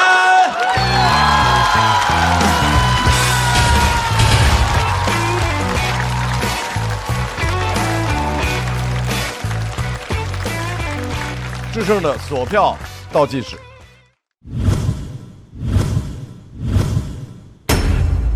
来，掌声再次送给志胜。志胜这次回来和上一季相比，压力状态有变化吗？小多了。我这次可开心了，无论是准备稿子呀、去看放麦，还是在这里演，都非常享受和开心。然后因为去年自己给了自己很多杂念，今年就是纯粹的来讲脱口秀，开心玩。志胜是我最喜欢的中国脱口秀演员之一，这毫无疑问。放到整个娱乐圈也是，然后我特别佩服他，就是以他今天走红的程度，其实完全可以坐在这里。哎，那没有，因为我们4个也不是专业脱口秀演员，从这意义上，无论是他的职业经验还是走红的程度，坐在这儿完全没问题，必须的，完全可以。所以从这个意义上，他还能回到这儿跟选手们一起完全参加从第1场开始的这么一个整季的比赛。这个请接受我大大的一个敬意啊！没有，非常感动。这件事儿对中国脱口秀的贡献不输于你们俩通过赔钱给中国国民经济造成的贡献，所以我是特别喜欢志胜。但是，去年的时候他压力很大，因为你记得你表现欠佳的时候，我在这儿说了一些，对，怀疑你没有认真创作，因为你忙。对但是别人告诉我，其实你还是像打比赛一样非常认真在准备，甚至很焦虑，甚至头发掉的更多了之类的。今年你说你回来就是玩儿，然后就是想高高兴兴放下心理包袱，就开开心心的从第一场开始比起，比到哪轮算哪轮。这种心态我特别喜欢，为你感到高兴。对。但是你确实不可能像他们全职做脱口秀演员这样有那么多的时间去创作，这个我100%理解。所以我没排灯，我相信你也是理解的。我能理解，能理解。对，因为我们今天我觉得你这个表现和给大家带来的快乐，3灯完全没有问题。谢谢罗老师。我是见过智胜特别崩溃、特别焦虑的那个样子啊，在不同的阶段，所以我能够知道他这次回来就那个轻松是能够看出来的。然后我有一个疑问哈，你穿西装真空的那个照片在哪可以看到？哇，就已经都被我销毁了。摄影师没拍，因为穿出来之后，大家就是赶紧再穿上。我特别喜欢智胜，是因为他是我见过的最没有被名和利改变的一个人，这点我觉得特别难得，因为我见过太多了。是啊，谢谢鲁豫老师。刚才智胜说他那个代言各种东西，我每回来上海，大家知道那个廊桥里头一出来就有那个资金周转的那个，我也是这次看到了，一进来就感觉有一种特别亲切，就是感觉到上海的诱惑呀。左边是呼兰说哟，到智胜那哇，是因为智胜乐得特开，你知道吧？对。然后我觉得特别替智胜，就是即使你好像就是说，因为有在各种地儿，然后发光发热，其实脱口秀一直是我觉得你能代表很多脱口秀的这个意思。对。智胜今天的段子挺好笑的，尤其是上一次我跟他在一起，他是一个主持人的身份。主持人这么不好笑吗？我其实能感受他在那个台上其实没有那么自如和从容，而且他其实是还蛮紧张的，所以我觉得他今天带给我的感觉就是回到主场，然后对，非常有光芒。对，宝贵的松弛感。来，再次感谢智胜给我们带来的表演，谢谢。小块，请回到舞台。票团给出来的30，小块和徐志胜得到的票数是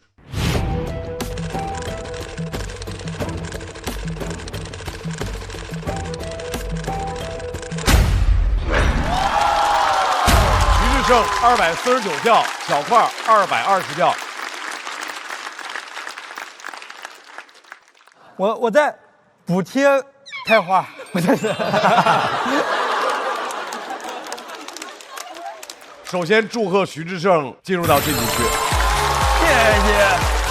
小块需要在等待区继续等待，他们的恩怨可能并没有结束，希望在以后的舞台上能够继续听到他们更多恩怨的故事。穿三码都是三码，进不来，进了。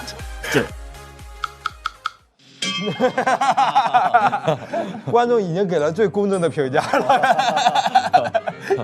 本来以为是一场精彩的对决，没想我们俩之前想的是得有一个噔噔噔出现，我俩想的是观众就已经疯了，观众在那挽留，对，双晋级，结果是双淘汰。对。马上要 PK 的这组选手，山河王子涵。哇，山河。首先要出场的大家都很熟悉了，上一期节目唯一进入到决赛的女选手，她说她很着急，也不知道她这次到底为何而急。掌声欢迎山河。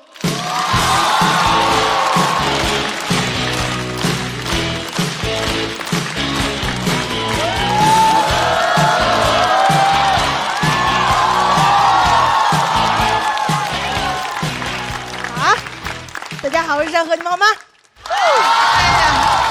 哎呀，好想你们，想我了，感谢你们啊！其实距离去年录完节目到现在半年多了，感觉半年多写不出来段子了。因为脱口秀写段子啊，一般讲究一个负面情绪，没有负面情绪了，我现在。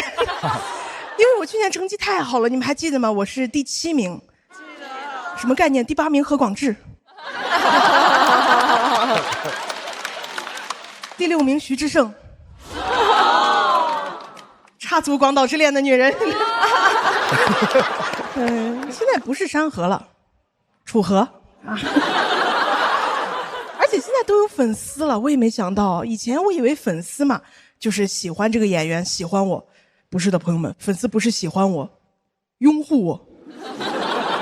老霸道了，天天给我发私信说山河，我现在绝不允许任何人忤逆你，我不允许任何人呵斥你、教育你、贬低你。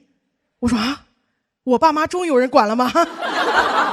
熟悉我的朋友知道，我经常吐槽我爸妈。去年也在节目上讲了，我爸打压式教育，老觉得我不够优秀，相当于我的黑粉。真的，我录节目之前啊，我爸一直不支持我做全职脱口秀。只要我们这行业有任何的风吹草动，我爸就给我发来一张热搜截图，一句话都不说。后来我把我进决赛的视频发给他，我也一句话都不说。但我知道我们俩想说的是同样一句话 ，Kids 说话。去年确实成绩好，然后就很荣幸接到很多俱乐部的邀约，去全国各地演一演。我觉得出去演真的蛮好的，很长见识。我就发现啊，很多大城市公共卫生间越来越不一样了，真的，坐便好像越来越多了。但我说实话，干净的坐便太少了。有时候遇到脏脏的坐便，真的难以下吞。而且尤其是有些咖啡厅、酒吧，还有餐厅包间，男女共用一个卫生间，只给我一个马桶。就前面大哥上完，我一进去，打开门那一瞬间啊，跟我高中打开数学书的想法一模一样。老娘不上了，太脏了，我纳闷了，这怎么马桶上到处都是啊？怎么弄的呀？哦，建的呀。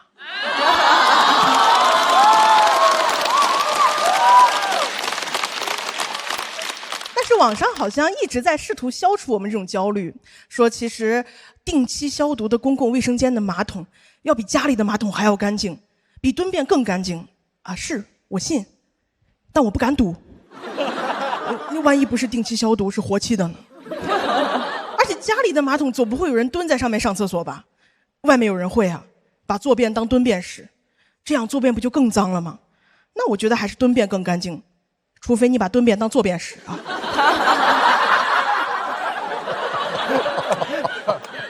哎，我真的问过我身边很多朋友们，我说那你们遇到这种情况怎么办呀？他们说他们也不做啊，他们有固定的姿势，扎马步，方便不敢坐下，坐下不太方便。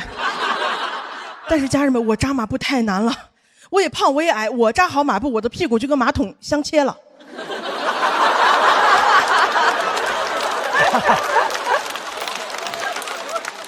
没办法，只能微蹲，没臀硬翘。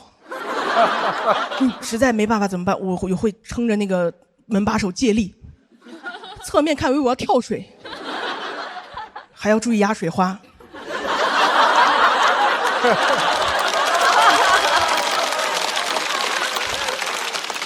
容易飞溅。有时候真的撑不住了，一低头看见门上贴着什么，如果你遇到紧急情况请尽快联系我。好想联系他们呀，我打电话说啥呀？我说快来个人撑下我的嘎吱窝，撑不住了，快点。有的卫生间会稍微高级一点，人性化一点，他会准备那种一次性马桶垫纸，都用过那个对吧？那张薄薄的纸，我也不嫌丢人，我到现在不知道那张纸到底该怎么用，磨砂那面朝上还是光滑那面朝上，哪边朝里哪边朝外，中间那一块应该先撕开还是靠重力、地心引力什么的，是吧？你有时候刚铺好，一转身掉下去了，刚铺好自动冲水吸进去了，裤子都脱了。在厕所里张元英转圈3次。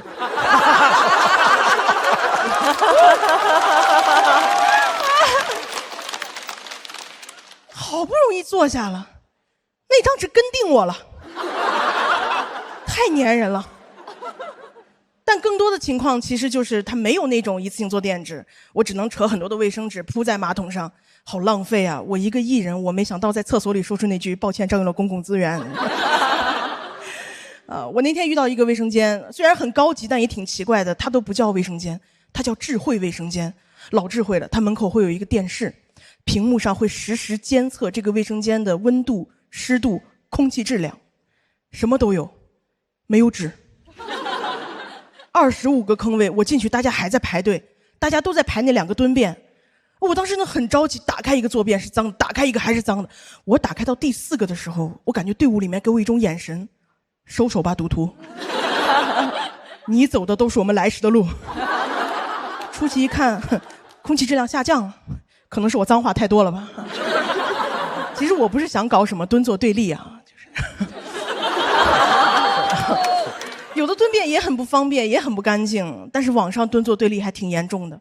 说我们这种不习惯公共卫生间坐便的人就是跟不上时代的发展，啊，说国外都是坐便，人类文明的尽头就是坐便。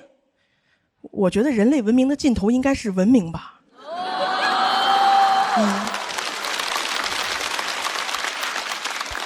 呼吁是没有用的，就应该制约制裁他们。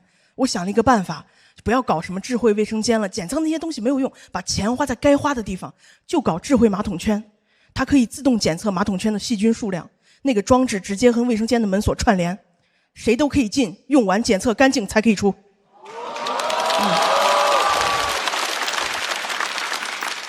以后上卫生间就和留学一样，宽进严出。情节严重者直接关联征信，马桶老赖全国联网。以后马桶老赖只能去旱厕。谢谢大家，我是山河，谢谢你们。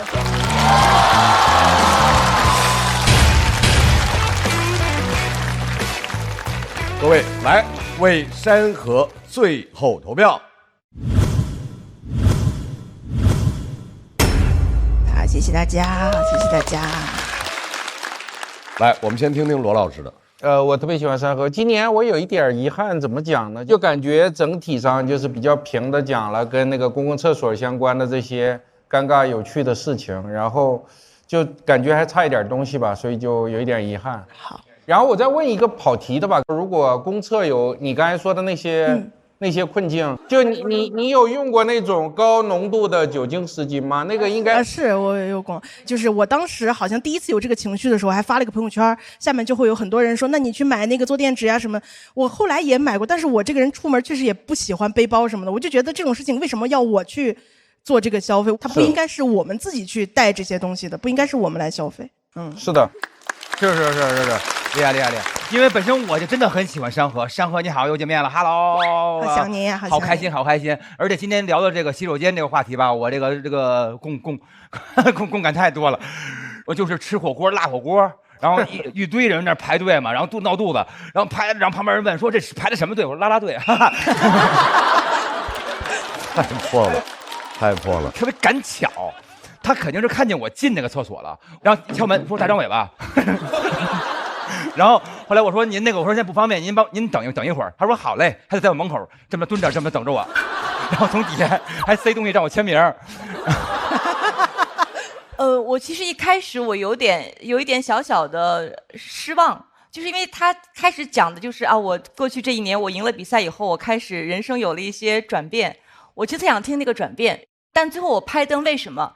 比赛不就是在比此刻你能看到我演员的这个我的技术是否过硬，我现场的节奏是否，他非常的能力太强了，就这么一件小事儿，他讲得如此之有趣儿啊。其实我一开始我会觉得想听又不敢听，他的确太过鲜活，鲜活这个词儿，我能够有画面感，而且山河它本身的这种亲和力，让这一切本来听起来没有那么愉悦的一个话题，大家就是笑不可支，所以我最后是拍灯了。好嘞，再次强调，请公共卫生间的相关管理部门进行调研。也谢谢山河把这个问题通过脱口秀的方式带了出来，再次掌声送给山河。谢谢大家。下面一位选手大家也熟悉，他的段子特别值得琢磨，他的整个的表演内容都很想让人细细品。掌声有请王子涵。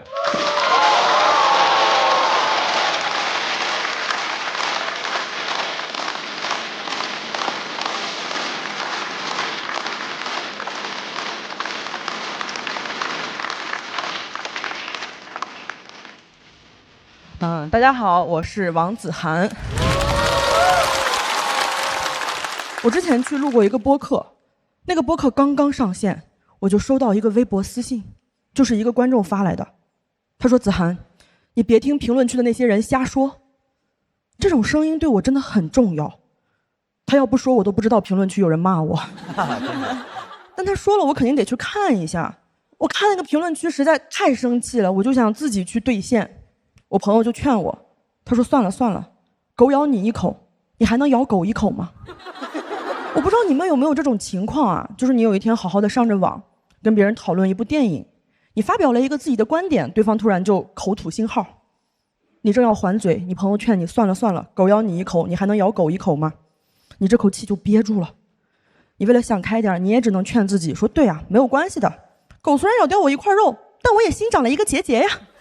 你看我这日子过的，节节攀升。我不能再长结节了，我想当狗。我跟我的心理咨询师说了一下当狗这个想法，他一开始吓了一跳，听了一会儿才说，哦，你是想当这个狗啊。然后他就开始给我分析，他说你所谓的当狗，其实就是想向外界释放你的攻击性。你可以从这个咨询室里面先开始练习，因为这个房间是完全安全的，我是你的心理咨询师，不管你对我做什么，我都会完全接纳你。所以那次我没给钱。我现在获得了这个当狗的能力之后呢，我也不会经常使用它。我现在的状态就是遇人则人，遇狗则狗。我只能承诺我不率先当狗，但如果有人跟我说狗咬你一口，你不能咬狗一口，我就问他，你怎么知道我不是狗？前两天我的咨询师跟我讲，他说我觉得你找回攻击性的这个案例非常有意义，我能不能把这件事情分享给其他的来访者？我说当然可以了。他说你放心，我会对你的个人信息进行保密。我说那怎么能行呢？那他们怎么能知道是哪位脱口秀演员的心理这么健康呀？为了防止我的咨询师替我进行不必要的保密，我决定自己走上这个舞台，把这个故事讲给有需要的朋友。现在大家都知道了，我叫王子涵，是一只边牧。谢谢大家。哎，子涵，你会想过，就是说为了舞台效果要多一些，就是表演上的或者是用词上的一些语气上，因为真的有点平啊，就是稍微有一点点。就是我今年也刚好做编剧嘛，就是我感觉我的那种喜剧技术主要放在编剧工作里面啊。然后我自己呢，因为我自己比较喜欢，哪怕是国外的脱口秀演员，他也是比较平或者比较难进入的一种风格，所以我自己会把这个审美比较自私的保留在我的表演里面。好的，我们也请山河回到台中，来看一下山河和王子涵的票数。哇，山河246，恭喜山河进入晋级区。王子涵要进入待定区。我觉得在这个舞台上真的成长，它更多的是对我人格上的成长。就我觉得这个舞台真的把我养得很好的感觉，我自信了，这是让我觉得非常好的一点。我不再是那个憋屈的女孩，我不再是那个怂怂的那种不会发脾气的女孩，我在慢慢地改变自己，这对我整个人生和人格是巨大的成长，让我很感谢这个舞台。下一组 PK 的2位选手是 Harry 和秋月。加油加油加油 ！Harry 大家应该很熟悉，在上一期的节目里面，大家看到 Harry 谈肤色、谈种族、谈文化差异，但是 Harry 在当时的弹幕里面给大家印象最深刻的，他比段子还硬的是他浑身的肌肉。掌声欢迎 Harry！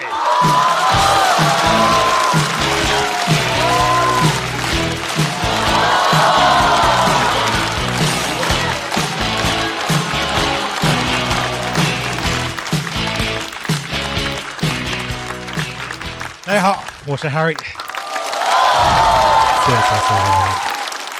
因为我上完节目之后啊，好多人记得我，但是他们不记得我的名字。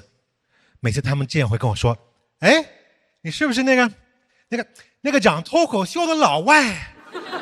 朋友们，我是讲脱口秀，我也是个老外，但是你不能说我是那个。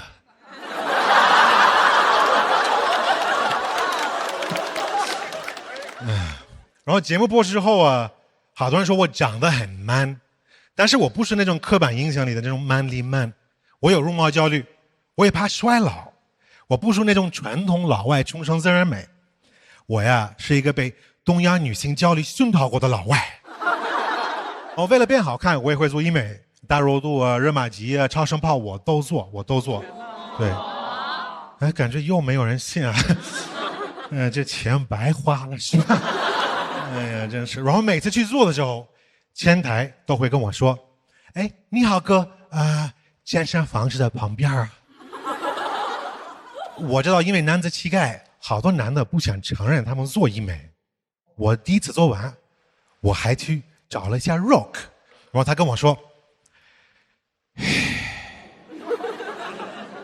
：“Harry， 你今天有点不一样。”然后我实在没法骗他，因为我是看他那张脸呀，哪像个普通 Rock， 已经变成卡瑟特地貌啊。然后现在他还有好多男人因为我都爱上了医美，说明我现在是一步一步拯救脱口秀的脸。我喜欢给人看我的身材，别看我现在穿这个，我北方大冬天我也穿紧身 T 恤，别人一看大冬天穿这么少，他们一头雾水的。我跟他们说，你别一头，你要不要看看我的2头和3头吧？我就感觉我上这舞台不一定是为了让你们笑，我就图你们发个 report， 写一下 Harry 的身材真棒。我当时健身想法很简单，实话说，我就是为了吸引了异性，练着练着吸引了同性。真的，男人动不动就会摸我，先摸我胳膊，然后慢慢就摸到我胸，问都不问，从来不觉得需要问，我都没有机会说 no means no。其实我就想说，就是如果你要是爱美，那你自己去锻炼，控制自己手，别随便摸别人。还是我老家有一句话说的非常好，就是美好的东西可远观而不可亵玩焉。谢谢大家，我讲这，谢谢。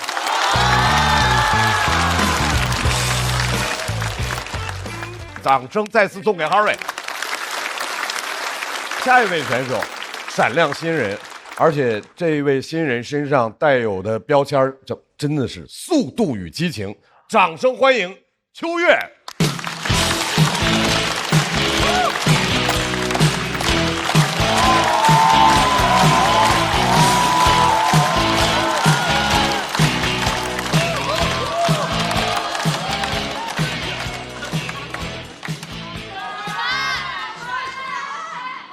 谢谢你们，谢谢你们，我是秋月啊，我是秋月，我来自东北，对，我是一名滑雪教练。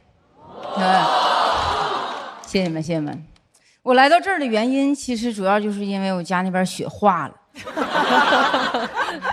都说这个工作挺酷的，我干上才知道是挺酷的，一年能休上3个季度。真的不光休的时间长，还特别的危险。我们去年有个滑雪教练就滑成脑震荡。滑雪教练经过1年多的休养，然后我见到他问他，我说你当时咋滑的？他说我到现在没想起来呢。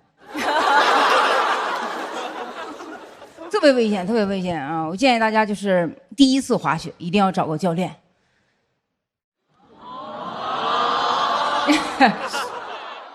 其实我第一次滑雪是被一个朋友带上去的，带上高级道。当时他说带我速成。我一上去一看，可不速成吗？跟自杀没有什么区别。我今天就一步登天了。但你知道，如果你是作为初学者上高级道，你千万不要乱动呢，你知道吗？我提醒大家不要乱动。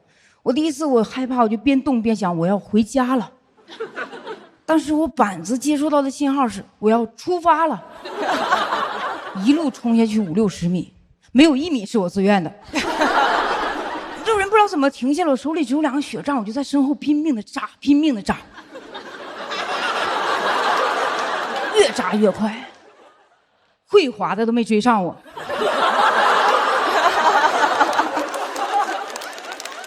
我不知道怎么办，我想我怎么停下了，我撞人吧。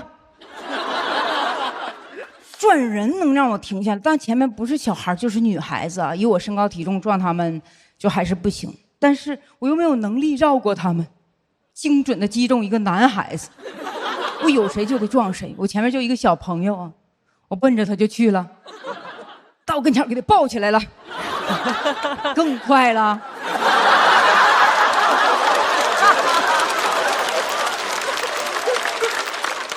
这人当时就会丧失什么理智啊、道德，顺手给撇了。孩子高兴坏了，再来。真的，朋友们，如果你们是第一次滑双板，你会跟我面临一样情况，就是你的两条腿啊会越滑越宽，越滑越宽。就你们有没有体会过那种大腿内收肌群完全没有力量的感觉？滑出去收不回来了，再滑就劈叉了。我都很难想象到时候救援队怎么来救我。担架往地下一放，看看我，这横竖放不下呀，这人。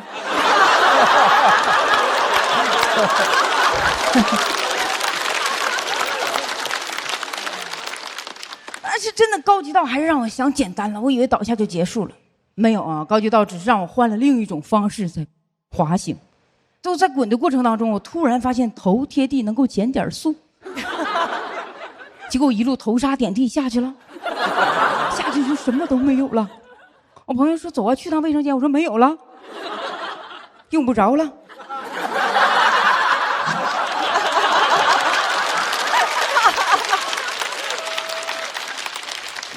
但是我庆幸自己有个头盔，头盔是很保命的东西，朋友们，非常保命，一定要记着戴头盔。但是我管朋友借的，他特别喜欢那个头盔的牌子，结果我一路头沙点地把 logo 磨没了。还他的时候他特别生气，头盔圆的 logo 这么大，你就不能换个方向磨吗？我说有那控制力我不是站起来了吗？有很长一段时间他们都叫我雪场第一女魔头。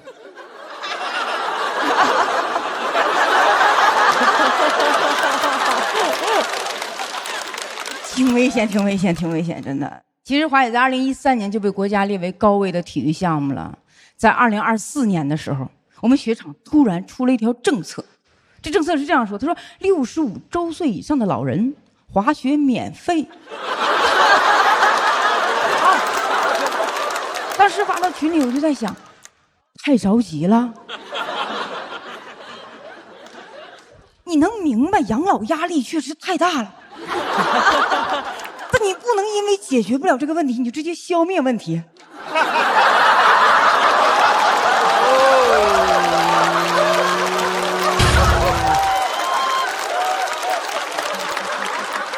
是吧？免费不要钱，乍一听是个好事儿，你总感觉他要点什么别的东西。知道我不知道哪个老人会去，我问过我姥姥，我给我姥姥打电话，我说我们这有个福利，我姥说发鸡蛋吗？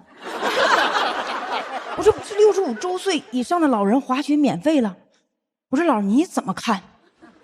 我姥说让你姥爷去吧。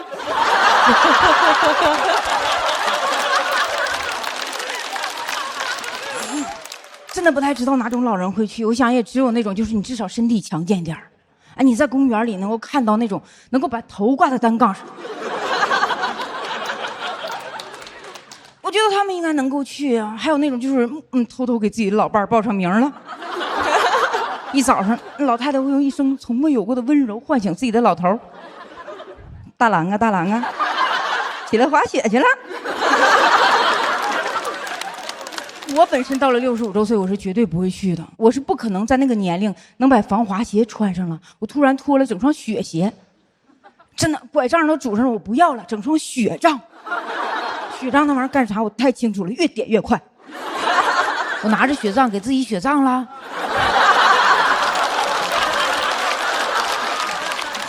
就是老人最怕什么？老人在冬天其实特别怕冷，还怕滑，还怕摔，一个雪场全给占全了。但是这个政策可能就是在提醒大家啊，就是你要喜欢一件事情，什么时候去学都不晚，是吧？但是65岁学滑雪真的不晚吗？哎，如果真的去了，你仔细想想，好像还有点早了。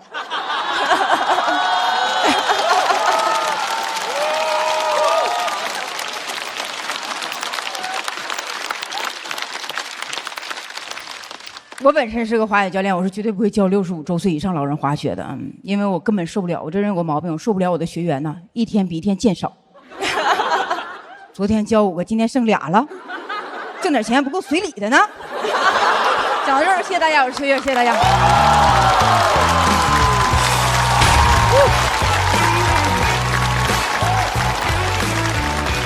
秋月的投票倒计时开始。再次感谢秋月。秋月说脱口秀有多久？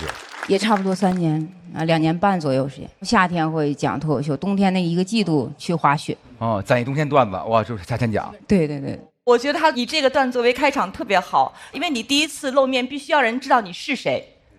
让别人知道你是谁的方法，就是告诉你我的性格是怎样，我所谓在舞台上的人设是怎样的，我来自什么地方，我的特色是什么。刚才全部都做到了，还有他的表达，我觉得非常好的缝在其中。好的，谢谢。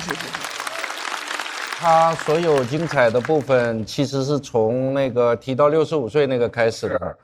然后还有很多这个行业的选手特别擅长找到一个切入点以后，在这个上不断的叠加5番、6番、7番，一直翻上去。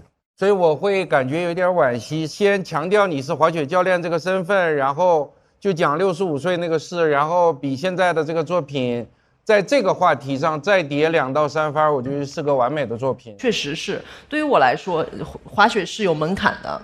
因为我可能就滑过1次，也就是最后1次了，对，就基本告别了，而且我根本没有上过那个高级道，我就是在一个平地有一点点坡度的时候，我前面如果有很多人的话，我会很恐慌，我会很紧张，然后我会让别人我会大喊，我在那大喊，我是玉川，玉米们，我来了，再次。感谢秋月，谢谢大家，谢谢大家。来，我们请 Harry 回到台上。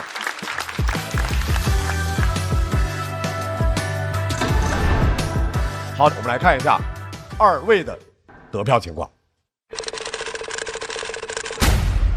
秋月242票 ，Harry 125票，恭喜秋月晋级区。Harry 要在待定区